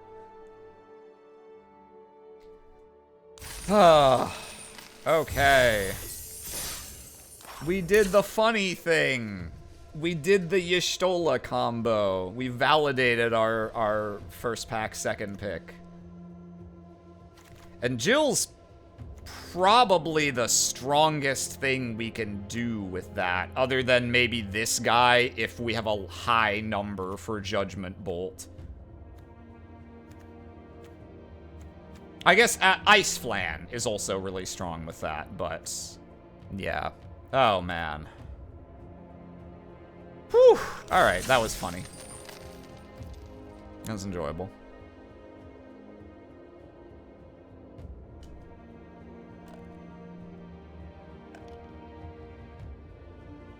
Whew. Our opponent was probably like, oh no, now he's gonna get the double blue to transform the Jill, but maybe I can still race. And then it's like, oh, never mind. It's so much worse than that. Transform the Jill? No, no, no, my friend. I have no intention of doing anything that silly. Why can we not draw our 2 colors in our 2-color deck? These fucking colorless lands are ruining us. I might have to take them out. A 3rd land of any kind gets us to Ifrit, which then lets us filter and generate more red. I'm gonna keep it, but I recognize there is a significant chance of getting fucked here.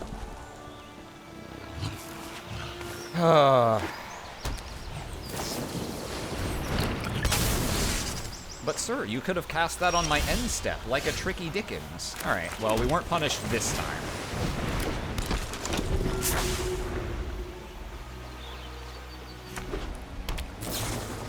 Ambrosial Heart. Ah, nice. Whenever a land you control enters, he gets +1/+2 until end of turn. Okay. Cool. Got it. Got it. Warrior Sword then. Let's get our first counter on L'Empereur. Oh, he's got something he can do with 1 mana. Or he's being a cool guy and holding down control to bluff. Bah.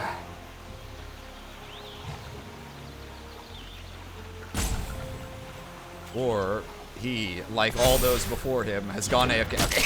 It's like, did it happen already? 2 turns into our match, we've already mind crushed.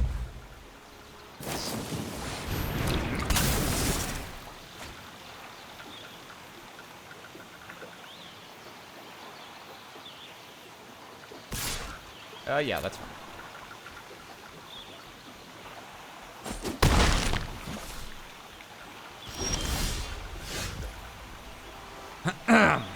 we using our mana on this turn? Not much. I can't cast anything really cool, even with guys. If I do this, do I want to discard something? I can't afford to discard a land. Yeah, I think what we're gonna do... Let's play this. Let's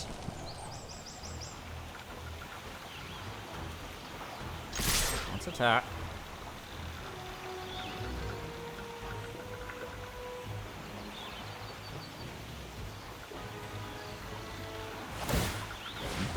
Okay. Heal our 7.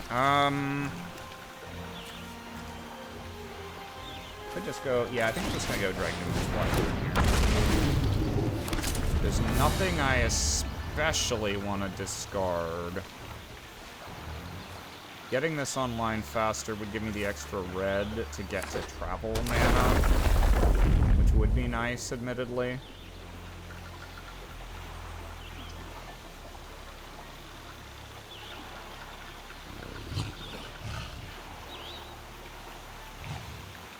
Or Y'shtola mana. Now that we've got the white. Yeah, well, no, I can't tap in to pay for Y'shtola.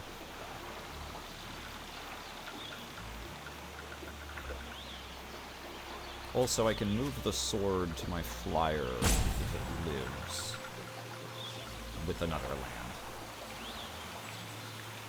Well, sir, the world is your oyster. You have many. Ah, okay, put a stun counter on one of them. Okay, keeps the Emperor tapped down.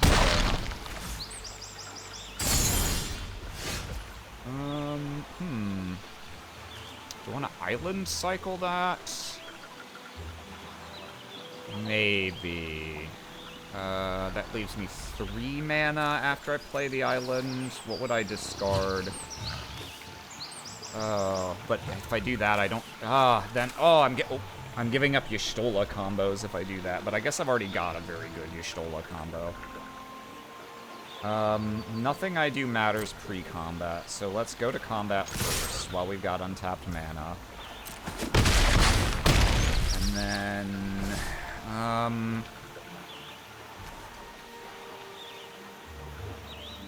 tell you what, I'm actually just gonna... I'm gonna island cycle this. Get an island. Play the island. I'm gonna decline to use this guy, but I want to get his body.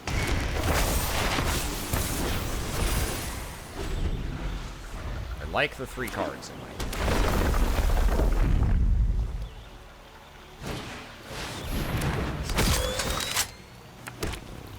Oh.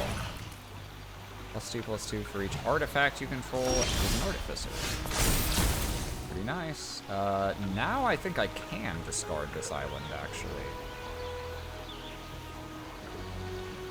Island lets me play Y'shtola, but I can play Travel either way. Which I'm probably going to want to do. Yeah. Let's do that. Okay. No regrets here. 2/2, 3/3, 4/3, yeah.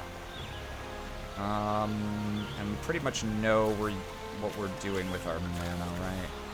Yeah, and we don't have anything that lets us deal damage with this, so let's go to combat. Yeah, we're either playing this or Y'shtola. I think I want to keep the Emperor, but I'm going to swing with these.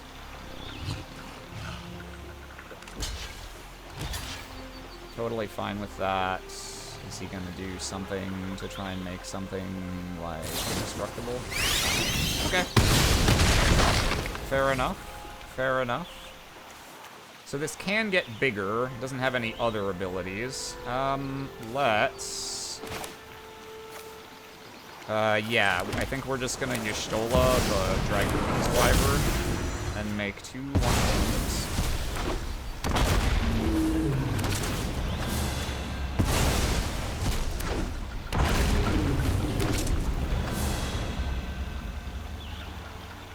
This should be pretty hard to beat. Okay, we can get some extra guys, and this thing's gonna get crazy large. And he has a flyer he can move that to. So when I said pretty hard to beat, I did mean that is not the same as unbeatable. However, I have some pretty good stuff that I can still deploy myself. Let's see. I think we just do this to start with. Put a +1/+1 counter. Draw some cards. Choco Comet's pretty good.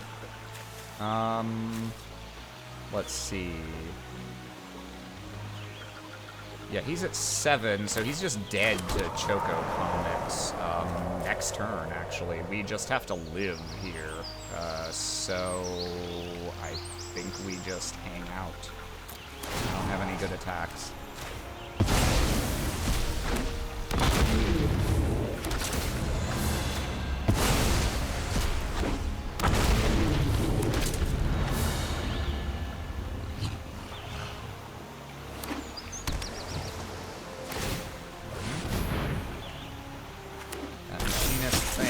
Go fucking crazy.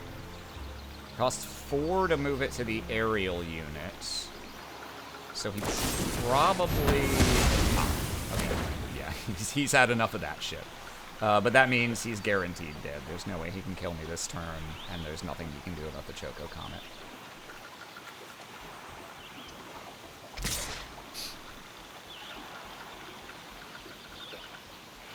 Gotta be careful here. I can still put a warrior's sword on the wyvern. Yeah, wait, what? If you attack with those, you just die on the crackback. I don't even have to play anything. I have a sword and a bunch of dudes, and now you only have one blocker. I mean, yeah, I'll block like this. He has no cards. Yeah. So I could do the math, but I think it's way funnier to just Choco Comet him for his life savings. So that's what I'm gonna do. 1, 2, 3, 4, 5, 6. I can tap him. Yeah. X equals 7. Boop.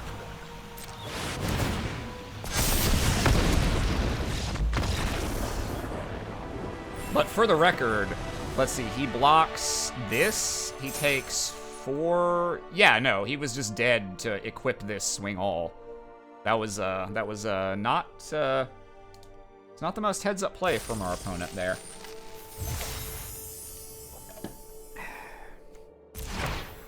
Persistent Marshstalker. Rat. Rat! Get commented. Get commented in chat. Alright, we're real close to the get all our money back point. We're only 100 gems down, so even if we lose out from here, we're totally fine. But it would be nice if we get the wins and get our extra pack. And a little more. Just a schmeckerel of gems. We've got to do Y'shtola shenanigans twice now, and we've got our comet kill. So we've honestly pretty much done all the different things we were hoping to do with this deck. So I'm happy.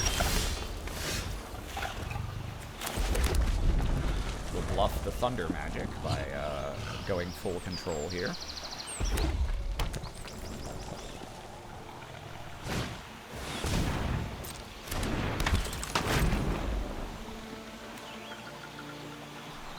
Control enters, you can discard a draw, and she's the one who brings back sockets. Okay.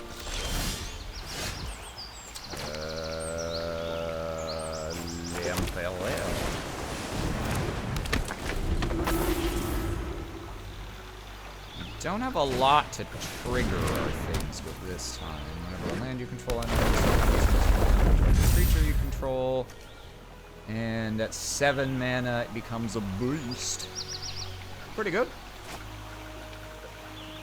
Pretty good. Yeah. Thank you, sir.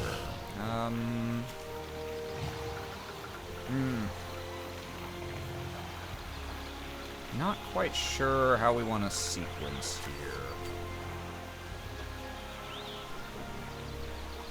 Yeah, we don't really have anything to trigger Emperor or Ultras, unfortunately. I don't know if we can afford to use this against Rydia. against a deck with green. I think we have to, for now, let things develop. Just get stuff on board. Hope to draw something other than just a low-power Choco Comet to trigger our shit. Breeder. Okay. Let's look at the mills. Capricious Wanderings, Reach the Horizon, Gladiators. Blue-Red Town. Okay. He's gonna put a counter on the Greeter. Makes sense. Swing with, yeah, that's fine. Tap green mana with that. Okay, so we probably do... I think we do Ultros here. Keep up this.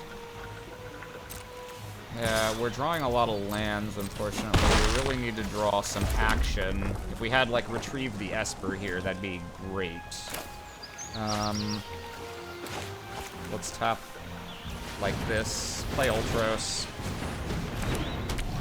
And pass. 5-color towns, mayhaps. Could be. Or it could just be, like, 3-color. He likes his 4 cards. Doesn't want to discard any of them. Blue-red town should have been ours, indeed. Sure. Well, he's making a shit ton of mana. So probably he's gonna get to,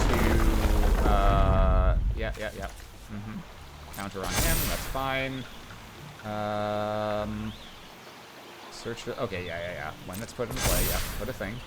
Do you want to do that now? No. Okay, well, regrettably, I think I have to save this for this. Man, but I'm taking a lot of damage right now. If I just let this go. I don't know if I can afford to just sit on this. What's my plan for winning this game? Ripping an expensive spell that does a lot. That's gonna... Yeah, no, I have to let this go for now. I'm gonna need to chump this with the 1/1, because I'm not gonna... Yeah, okay. Yeah, no blocks. Hello, Ollie Gladman. Nice to have you here. Yeah, we're not doing that end step. Okay, that'd be great if I had... I mean, I guess I can get Choco Comet with that, so I can Comet repeatedly. I can Comet away the Rydia. Yeah, and that requires me to tap the Emperor. But I can also stun down the Greeter when I do that. If he has, like, a pump in response, then I'm just owned, and there's not really anything I can do about it. Tap. Forest Cycle, okay. That. Make a guy. We'll leave the hero black. This doesn't have trample, right? Leave the hero back to chump that. Yeah, maybe we can do this with schemes plus stuff. Whoa, he has the second one. Alright. Yeah, man. Okay.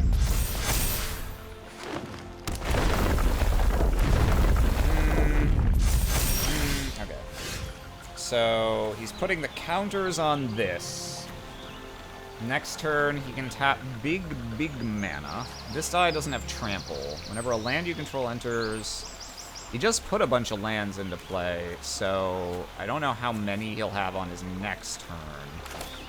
What we're gonna need to do, for sure, we have to just throw this on him. He's already bigger than this will be, so, and he's a blocker this turn. We have to be able to race. So, we do this here.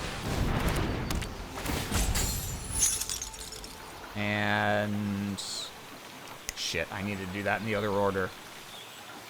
Oh, that's a big, big problem. Okay. I have to get the Choco Comet this turn, right? And swing. Hang on. 6. 11. Oh. But I can't swing with all because I can't kill. Oh my god, I had the kill if I just played these in the other order. Oh, that's heartbreaking. Okay, hang on. I have a period. I need to think. So I swing Ultros. No, I have to rely on no. Okay. We have to do this. We get the Choco Comet. We stun this. We waste the mana, and then we attack and attack, and we need some toughness left back. Yeah, attack like that. He can animate this, make it a 9/9 trample if he has... Yeah, he needs more... If he doesn't have a land, I think I'm okay.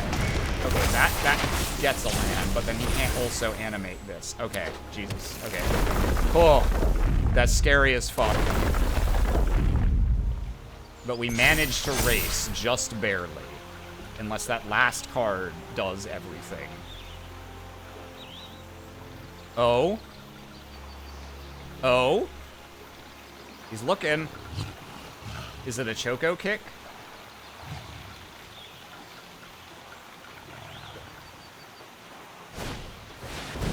Chill. Okay. Bouncing the Emperor. You got it.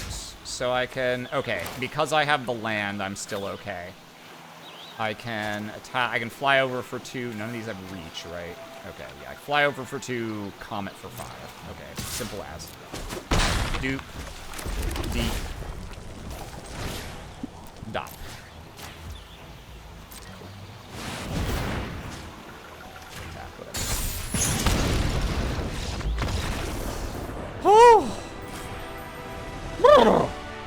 So if I had just played the Sorceress's Schemes straight on the previous turn, I would have gotten a counter on the Emperor, and I could have just swung for 12 right there.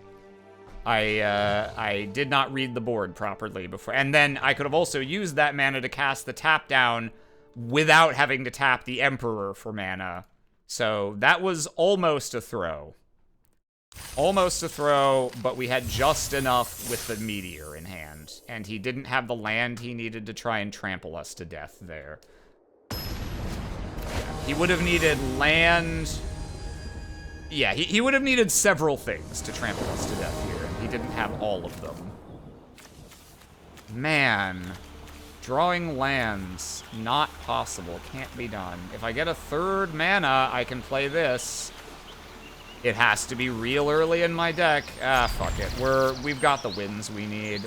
I'm not gonna sweat it too much. We'll see if we get horribly punished. We're due for it. We've had some risky keeps, and mostly we haven't been punished. So, you know, let's get fucked this time. If we do draw a land, this hand's real good. Any land. Even, well, the tapped land would be unfortunate, but even the colorless lands, that's not a land. But Ultros solos versus the world. Is he holding a gun? Oh, okay, no. Hey, punished? Never. Couldn't happen. Dragoons or... No, we gotta play Ifrit, because we're too likely to get fucked on mana otherwise. Ifrit, discard what? Probably retrieve the Esper. Or the Wyvern? Discard the Esper. Okay. We got our mana. Nah. We'll keep Ultros.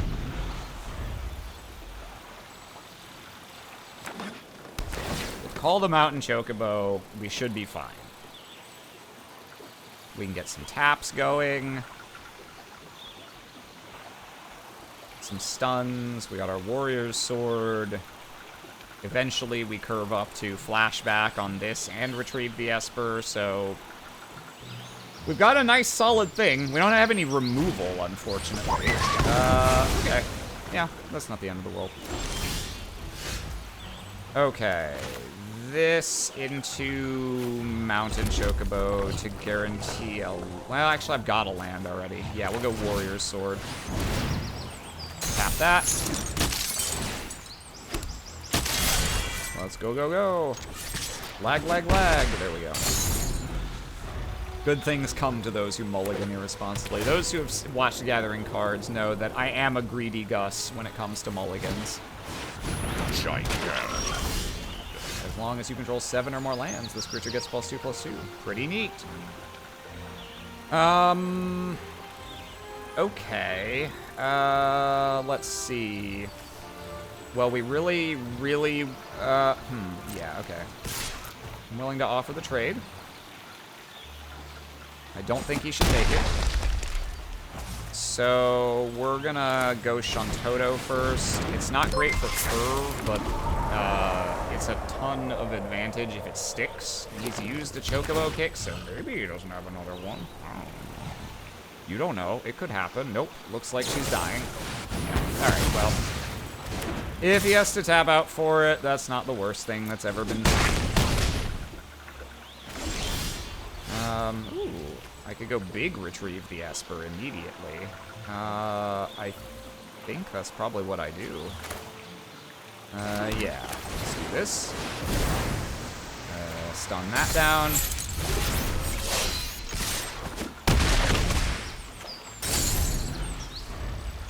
How final do these fantasies be? Well, we're very near our final game. It's either going to be this or the next one. If we win here, then we've got our 7th win. If we lose here, we get one more chance. So we're on our penultimate fantasy right now. Also, thank you for subscribing with Prime Gaming, and welcome. Tetroons. Or if it's a green Tetroons. Okay. Blows up the token. Fair enough. I would have preferred to have a 5/5, but you know, we can't always have all the things we want. Okay. Do this. Actually, fuck, it's too late now. I was gonna say, actually, I should probably,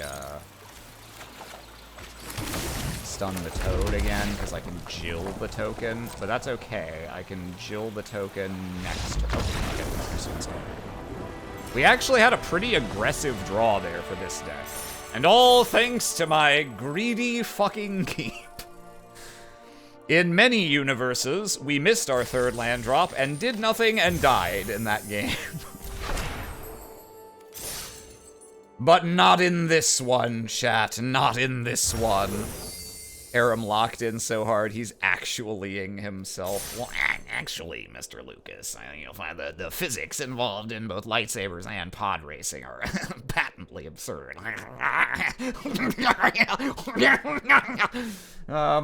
So, we got 2 packs, we got our gems back and then some. You know, let's open some packs. Jar Jar's the key to all. If we can get Jar Jar working, the Final Fantasy set will be great. We can get Jar Jar in there. The rest will all fall into place.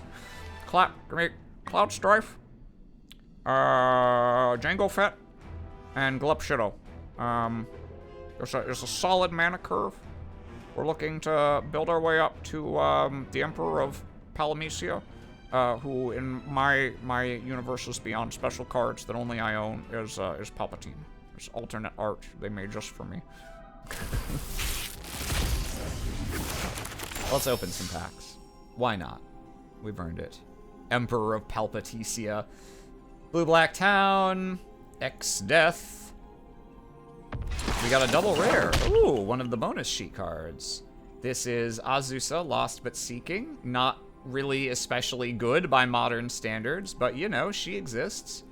What are you from? Oh, this is, right, yeah, this is just the princess who's kidnapped from FF1. Fair enough. Resentful Revelation, not too bad. We got some wild cards. What's our regular rare? Saz or Saj. I haven't played this game. I've always looked at that and assumed it was Saj, like massage, but I don't know.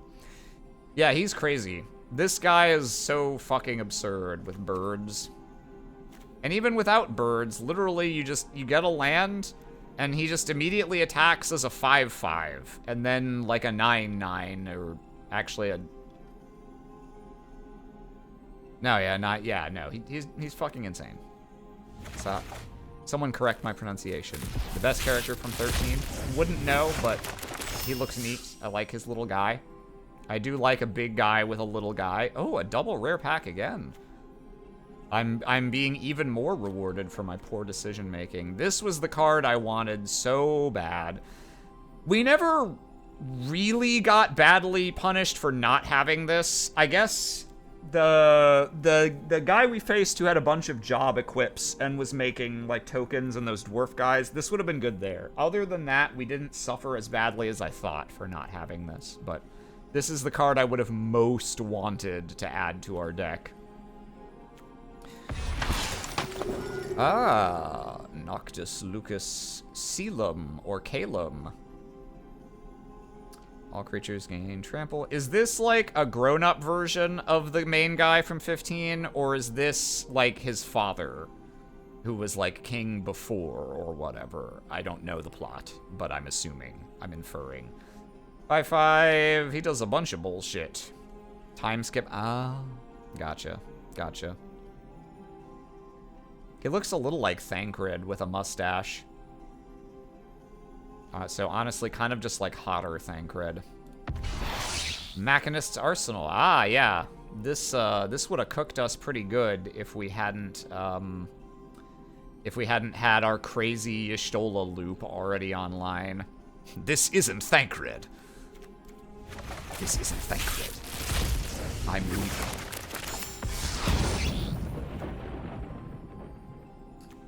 We got Paladin's Arms. Ooh, Femro Paladin with hot pink hair.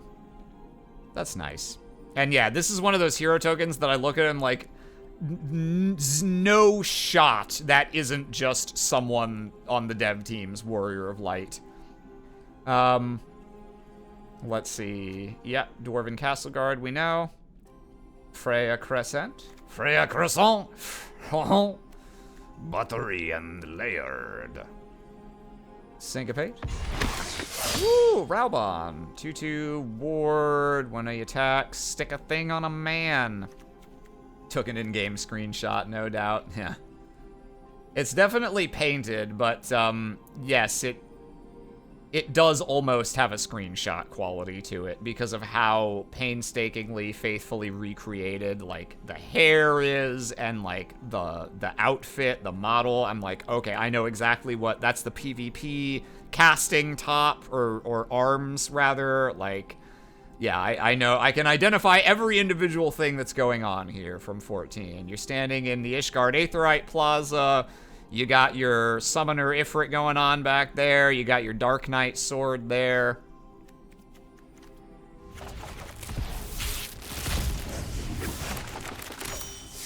Gone Gaga. My God, he's gone Gaga!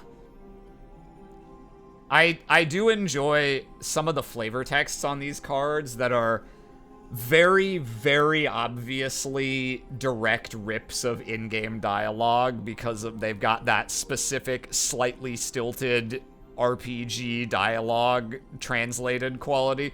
The Shinra people told us that everyone would be happy once the reactor was built, but all it brought us was sadness. Sandworm, Gigantoad, summon fat chocobo. Summon Anima. I think the Town Greeter card, I believe the flavor text is just welcome to Corneria, or Cornelia, however it's translated in the modern times. A rare wild card, happy to see it. I see this pop up. I was seeing this in the stream chat for the pro event that was going on. Me? Gongaga. What is that a reference to? I would love to be conversant. Ah, this will be good. Someday I might enjoy doing a mill-based brawl deck, so this will be good for that. Crisis Core, I see. How many of these do I want to open? I'll go until I get my next one. I'll go 4 more. I think Zach says. I see. Magitech armor. Another one. This one's from FF5. A Quirl. Tap target non-enchantment creature. Try explaining that phrase to Richard Garfield circa 1994. Zidane, Tantalus Thief. 3/3. He does a threaten with lifelink when he comes in. Whenever an opponent gains control of a permanent from you... Okay. Okay. A little disappointed with the summons, especially Bahamut, Sin, and Anime. Yeah, Anima, but summon Anime. Vincent Valentine. It would have been really funny if they put FF7 Crisis Core as the citation for this instead of just FF7. When our opponent he gets some counters. When it attacks, you can transform it. He bigger and he counter.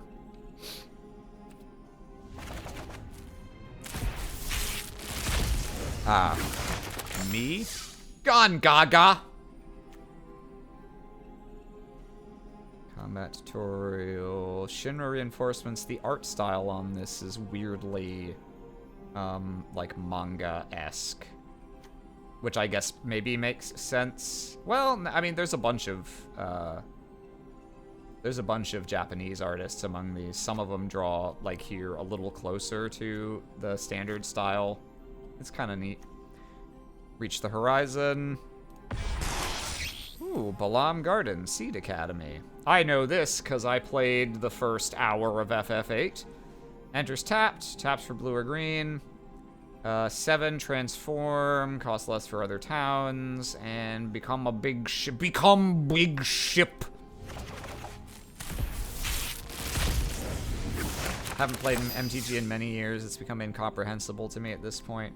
I did the first couple arena streams when I was opening packs from various sets. I had many instances of not so much not being able to comprehend what cards did, but really spinning my head at where the power level was. I was like, that's crazy. That's crazy. That's crazy. And now I've developed the 2 different sides in my brain, so I have a frame of reference for modern Magic and a frame of reference for like where we are in gathering cards, and I can mostly keep them separate. I like this person's Warrior of Light. I don't immediately recognize what robe that is. With the sort of frayed shoulders. Maybe it's job gear, maybe it's like Void Arc stuff, I don't know. Looks cool. And you got the twin drills, because you gotta have the twin drills. Combination Black Mage and Scholar by the looks of it. Dreams of Laguna. I remember this guy too. He's the one who was like, that pianist is hot. Oh god, I need to shit my pants. Rydia's Return. The overrun / get stuff back card. Haste Magic. Cloud of Darkness. From FF3, but I know it from 4. This is another one of those like, oh yeah, from FF14. Never mind, from FF3. I guess that makes sense because the Crystal Tower is from 3, so this being the final boss of that raid series, like, retroactively, I get now. Again? Already? A duplicate already. Alright, guys. I guess, you know, it's like the whole, it doesn't take that many people in the room until 2 people have the same birthday kind of thing. Alright, last pack for now. We got our rare wild card. Won't lie, seeing you play really makes me want to get into Magic. Get into it for the first time, or were you in it in the past? I think Arena's reasonably accessible, but personally, I would only ever want to play it the way I play it, which is spending no money on it. Because I don't want to spend money on cards that have DRM in the form of, if this game goes away, they don't exist anymore, and there's no secondary market or ability to trade or resell. The darkness crystal. Is this a real crystal? Is this a real crystal? Fire, water, wind, earth, darkness, I guess. Is it real? Yeah, I'm sure it is real. But it was funny, when I saw that they had the elemental crystals, I was like, oh, awkward that there's 5 colors for only 4 crystals. And then I saw this card and I was like, if I didn't... In other circumstances, I might think that they had made this up just to justify it being a cycle. There's a few darkness crystals in the games, but they're dark versions of the 4 elements. Okay, so they're like half cheating, half not. Gotcha. Alright. We did a thing. Sadly, I didn't quite manage... There's an achievement for 7-0-ing, but I'm never going to complain about a 7-1 or a 7-2. If anything, sad that it was a quick draft and not a draft with higher risk for higher reward, but, and also sad we didn't cast any green or white spells. But, yeah. I don't think I want to do a whole additional draft. I'm cooking up a new brawl deck that I could play against people sometime. But I don't think I feel like that right now. See if there's anything else I want to do. I mean, we can take a short, simple break. Just play some starter deck duel. Do this little questicle. It's 100% them taking liberties. FF4 has a... You come up with a new recipe? I have. Oh. No creatures, huh? Damn. Rare that I feel the need to mulligan in starter deck duel, but that hand could go nowhere. Yeah, we'll go down to 2 lands, because we need a white land anyway, and we have a wary Thespian surveil. I've gotten so deep into MTG nerdage that I'm starting to work on a custom set. I have done that at several points in my life. It is a lot of fun as a thought exercise. Kind of like how Jello has sunk, you know, millions of hours now into his... Do I want this, or do I just want to... yeah, okay. Kind of like how Jello's sunk all that time into his theoretical Fire Emblem game project. It's similar. Making custom sets is really fun.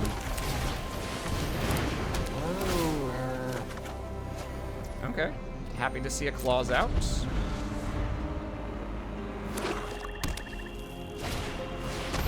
Not happy to see a Vampire Nighthawk, but alright. Let's see. Let's go Temple of Plenty, see what we're drawing. Yeah, that's okay. I guess it's black-white.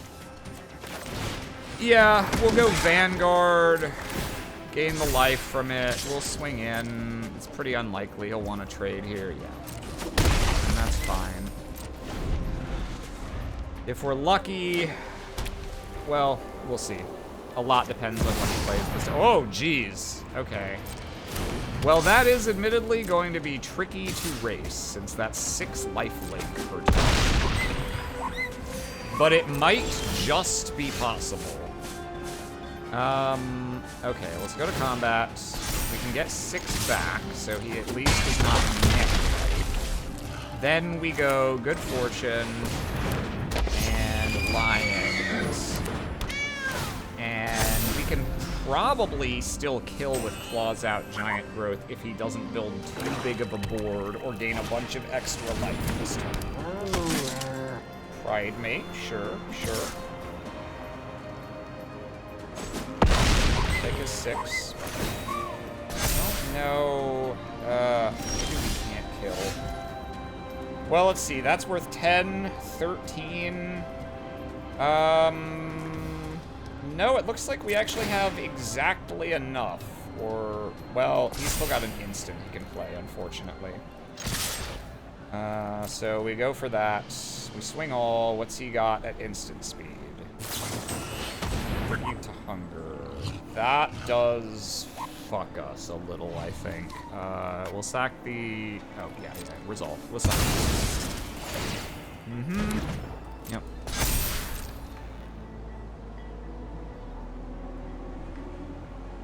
you want to block? Nothing. Oh, okay. Yeah, you screwed that. You needed to block. Absolutely, you needed to block. Oh, you want to risk this shit happening? Right, mate? Nah. I didn't do the math. I'm glad he didn't go to 1, because I would have been real fucking embarrassed. I just assumed I had game with nothing being blocked. Let that be a lesson, kids. Don't get greedy.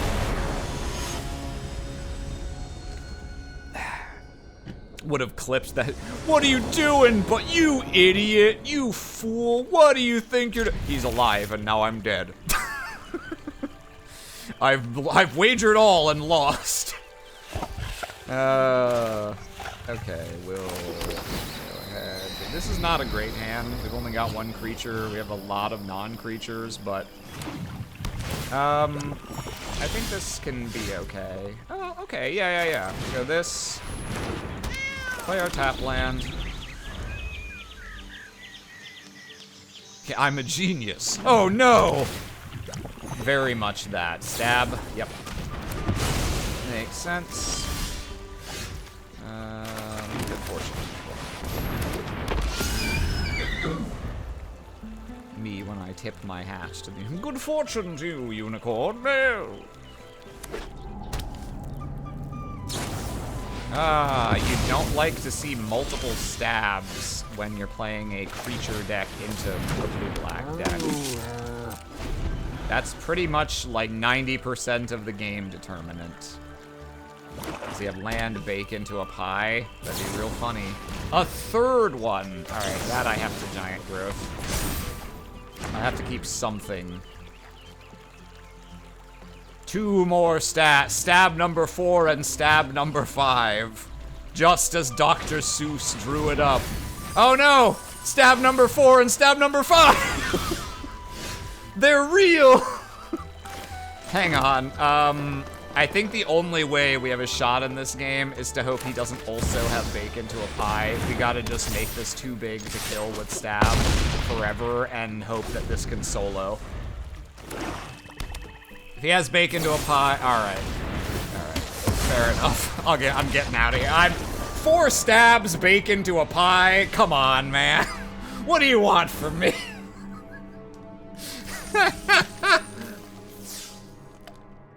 He must have looked at his opening hand and been like, God, I hope I'm against, like, green-white or, like, red-white or something, because if I'm up against another slow deck, this hand is garbage. He wants you in that pie. He really did. He felt very strongly about the pie and my relationship to it.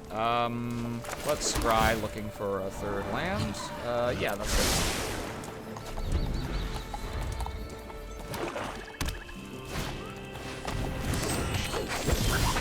Savannah Lions and Wary Thespian are pretty bad against that, I'm sorry to say, unless and until I can get a Felidar saving. Let's make this. Yes, I do need a 4th land. After that, I probably don't want any more. Too much pie, that's your problem. Yeah, I do recognize that Simpsons quote. Just how Julius Caesar went out. Yeah, they had him with that one. Yeah. He wants to trigger a raid card, I imagine. We got a Sear Slicer Goblin here. That would be pretty unfortunate for me. Nope, okay. There is no reason to do anything pre-combat. See if we can get some damage, or if this is eating a burst lightning. Ah, thank you for the clip, Ralph, that. I was hoping someone might. Guildgate, Savannah Lions. These are my lions. There are many like them, but these are mine. So the dream is if these both live and we can play Felidar Savior and begin them to the range at which Infestation Sage cannot trade with them. want to save that. I normally wouldn't, but here I think I might. So that I have 2 targets for this. Hard to say. Yeah, I think I actually will. Or if he has another one, he can use it in response here, I guess. Response, he can just use it now. Okay. That way I have 2 targets for this. Maybe he's got an Abrade in hand?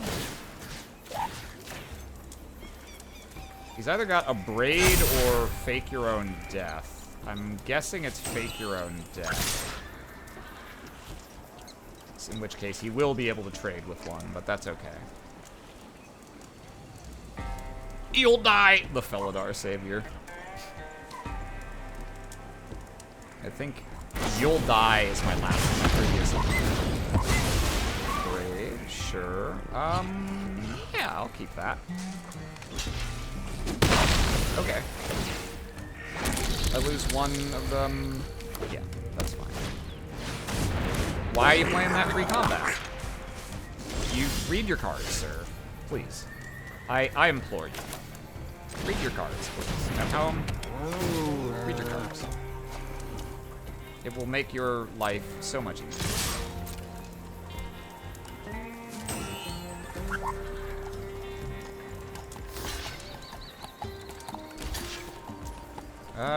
I don't think I want to spend Claws out just to save here.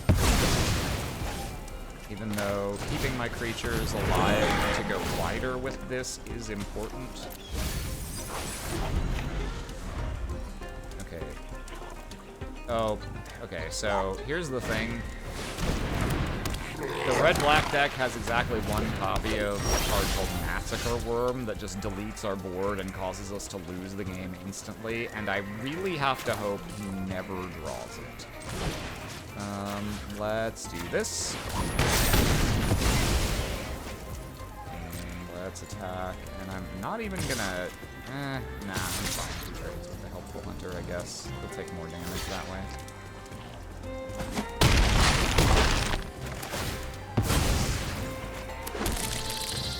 Mana Lions.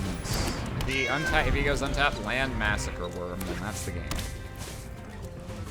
He's got a card in his hand that he hasn't played yet, and I'm pretty scared of it. I don't want to play this while he has all his mana untapped, because I get mega fucked by a removal spell in response, so we're just gonna go for this.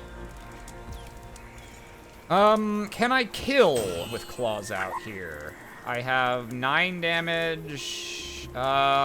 Yes, if he doesn't have a removal spell. Oh. Okay. He was probably, alright. Maybe he just didn't have anything and he just wanted to get things over with. That's fine too. Case of the Gateway Express. This is a card I really do enjoy for flavor reasons. Cause it's Murder on the Orient Express, right? Where it's like, oh, everyone killed him, and it's flavored as each creature you control deals 1 damage to the chosen creature, which I think is very clever. How far did we get on our 22? Yeah, let's just finish it out. Yeah, so Massacre Worm is a 6/5 for 6. When it enters, all creatures your opponents control get -2/-2 until end of turn. And whenever a creature your opponents control dies, its controller loses 2 life. So it just deletes our board and does a shit ton of damage immediately, and then is a 6/5. So that's... the red-black deck is my favorite of these, because it's got great aggro game, and then a couple random crazy haymakers that it can actually pull out if the game goes long. The white-green deck is okay. We've actually drawn some of its only removal. I was about to say, it's a little removal light, but we do have 2 removal spells in this hand. But its removal... Felling Blow is mostly the only removal the green decks have, and it's a bit conditional, and also prone to getting fucked by instant speed removal in response. So it is tricky.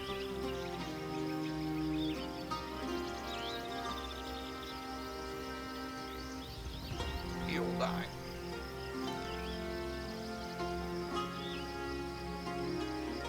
I pull out my phone to clip Aram getting stabbed.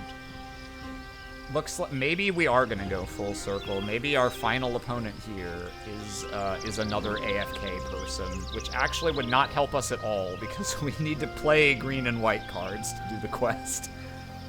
Doesn't white have good removal? It has Banishing Light and many variants of it as its main type of removal nowadays. It tends to also have targeted removal spell of large creatures and artifacts and enchantments, but very limited removal for that hits any creature in a permanent way. You know, your Swords to Plowshares likes, your Path to Exile. Okay, our opponent is still AFK right now, it would seem. And the issue with some of its stuff is that it's often not the greatest in aggressive decks. Like if you Swords to Plowshares an opponent's creature, you get it out of the way for cheap, but they also gain life, which, you know, you don't care about at all if you're playing Swords to Plowshares in a white-based control deck, but you do care if you're actually trying to kill them fast with an aggro deck. Likewise, Path to Exile ramps them, like, yeah. White has good removal asterisk. Has good removal in very specific genres. And when you get into really expensive cards, it tends to have good removal without strings attached that just like blows up any permanent or any non-land permanent, but every color has crazy shit when you get into expensive stuff, so mostly you gotta judge it by stuff that costs like 3 or less. And deleted. Mind Crush.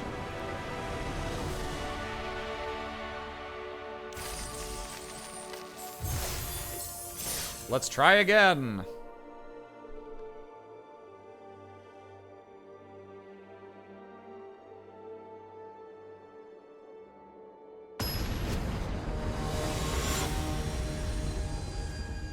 Whoa, this lady's like, oh, I hate that guy so much! Ooh. Yeah, Helpful Hunter into Arabo? Yeah. Looks fucking good. I might even sandbag. Depends what deck my opponent's on. This is either, I think this is white-blue, based on which planes that is, but I'm not totally sure. White-blue is also pretty low on removal. It just has Static Snare. I might... Nah, it's too greedy. I was gonna say I might even sandbag the Helpful Hunter until after I play Arabo to get the extra trigger, but I think passing and not playing anything until turn 3 would be risky. Yeah, this deck's actually pretty fast and aggressive, this white-blue deck. And I am drawing an awful lot of lands, which I'm not super thrilled with. If this sticks around for long enough, we can Felling Blow the Eagle. That would be nice. But I'm not gonna hold my breath. Okay. I guess we're gonna get a turn to do that at least. Swing both. Yeah, I mean, I'd like to get the extra board presence out of playing this right now, but I think I have to kill that eagle or my attacks are too bad here.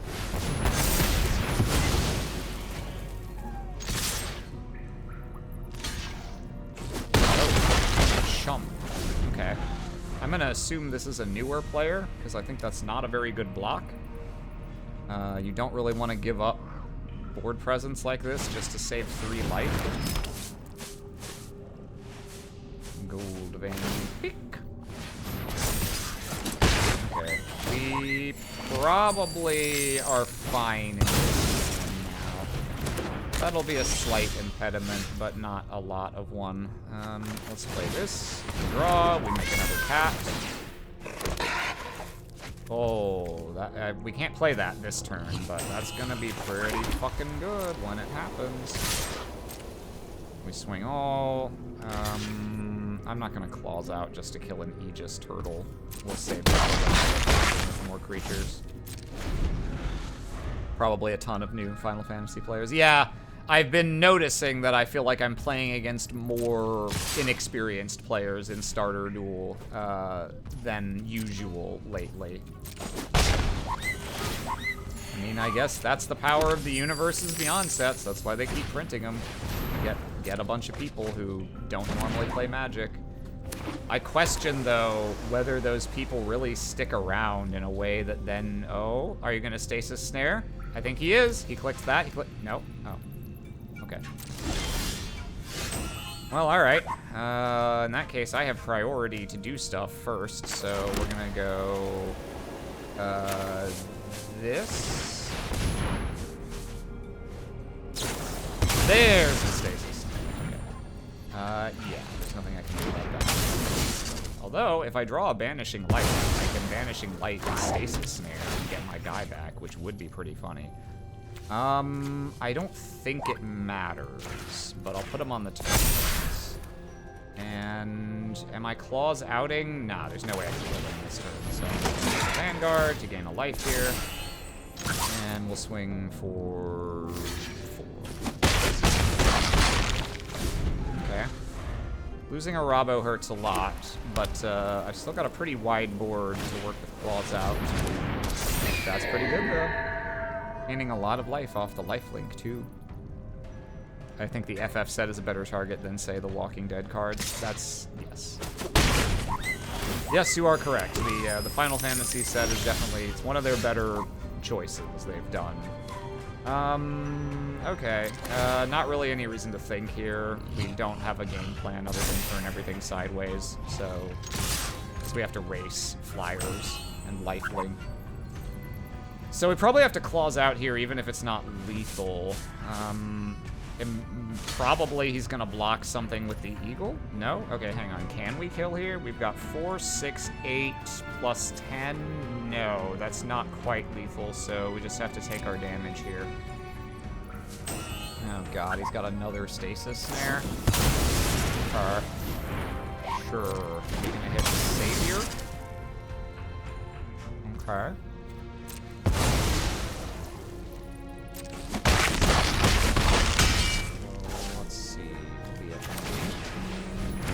Lifelink.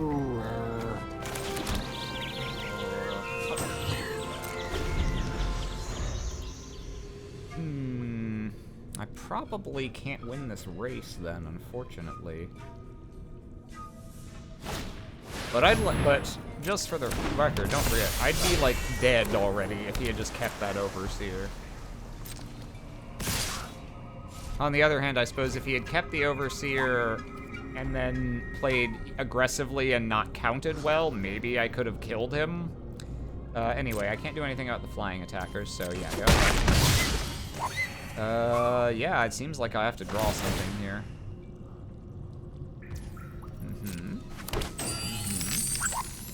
Surveil probably doesn't matter, because either I win or lose on this turn. Not gonna have the mana to draw that card and do something with it. He does have the Y'shtola sleeve, so yeah, good chance this is someone who just started playing Arena for Magic the Gathering. Ah, cute. That doesn't really matter. Oh, does that do something? 7 mana. No, I'm 1 mana short of being able to play this and activate it and claws out. And, well, I guess depending on how he blocks, he might lose the Seraph. I might get another turn. Let's see. No, for someone who made a very questionable choice earlier, those are the correct blocks. If I claws out... no, I can't kill anything. Right? I can't kill him. I have to play the claws out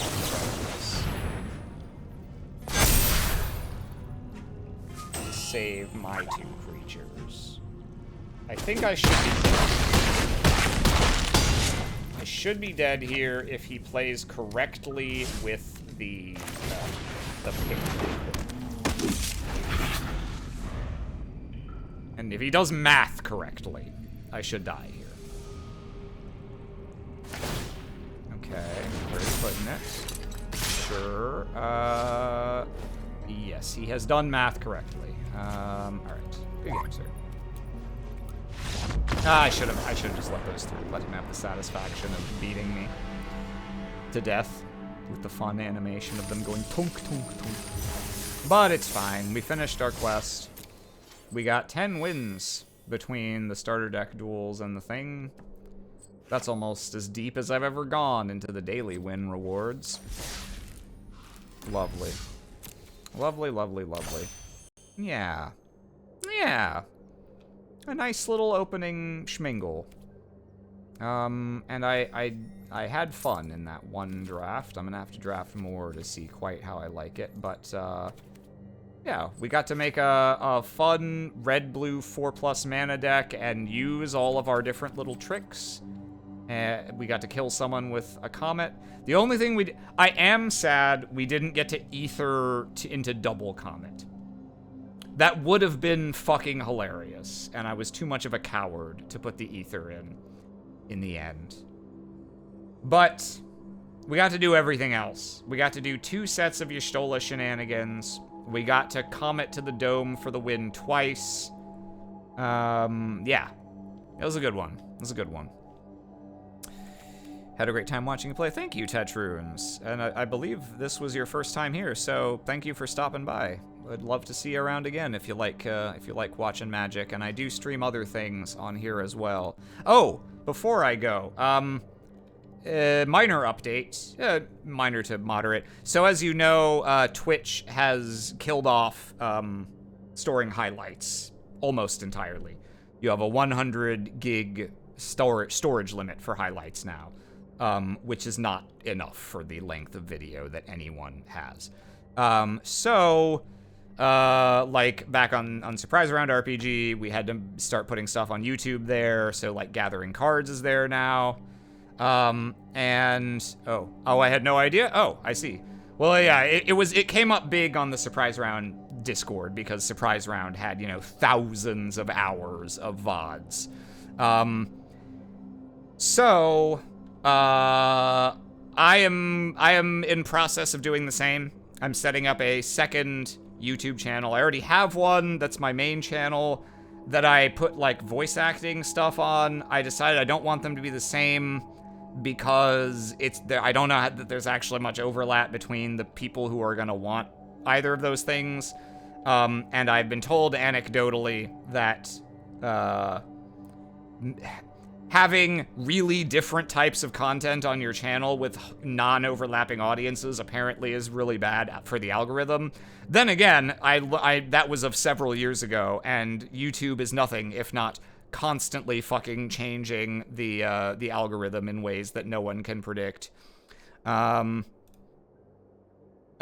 want to... I apologize. Stream Elements deleted your message, Wet Otters. Don't want to taint Snake.move. That's true. It's voice acting videos and Snake.move on my main channel. But yeah, point is, I am setting up a YouTube channel.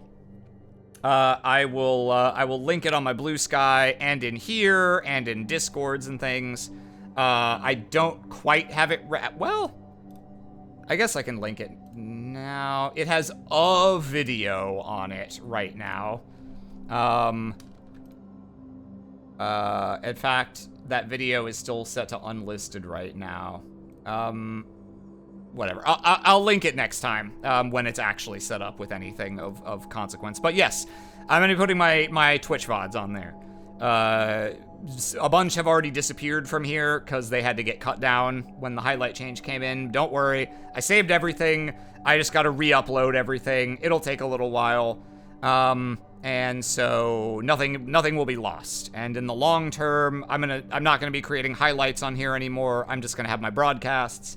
They'll stay as long as past broadcasts stay, which I believe is 2 months. And then they'll all show up on the YouTube channel for archival. It's an unfortunate fact of of how the popular platforms for video stuff are right now, that Twitch has all the good live streaming features and awful VOD features. It had awful VOD features even before they made this change. It was terribly difficult to find what you were looking for on any given channel. And YouTube has an okay streaming experience, but I don't like it as much, and a great VOD experience. So I decided I'm just gonna do, if it's good enough for Vixen, it's good enough for me. It gets worse over the years, yeah, especially. So, yeah. As I often like to say, as they say in the Nintendo Direct, please look forward to it. But yeah, I'll wrap it up here for today. Before too long, I'll probably come back with some more Age of Wonders. We can continue Dragon Corp. And there'll probably be new stuff after that. I'm also playing Expedition 33 off stream right now, because it's not one I want to stream. I just want to play that. And I want to play it fast enough that I can get my friends out of spoiler jail. But I'll give you a spoiler. It's pretty good. I'm enjoying it. So play it if you haven't. But for now, have a good evening, everyone. Stay magical and such.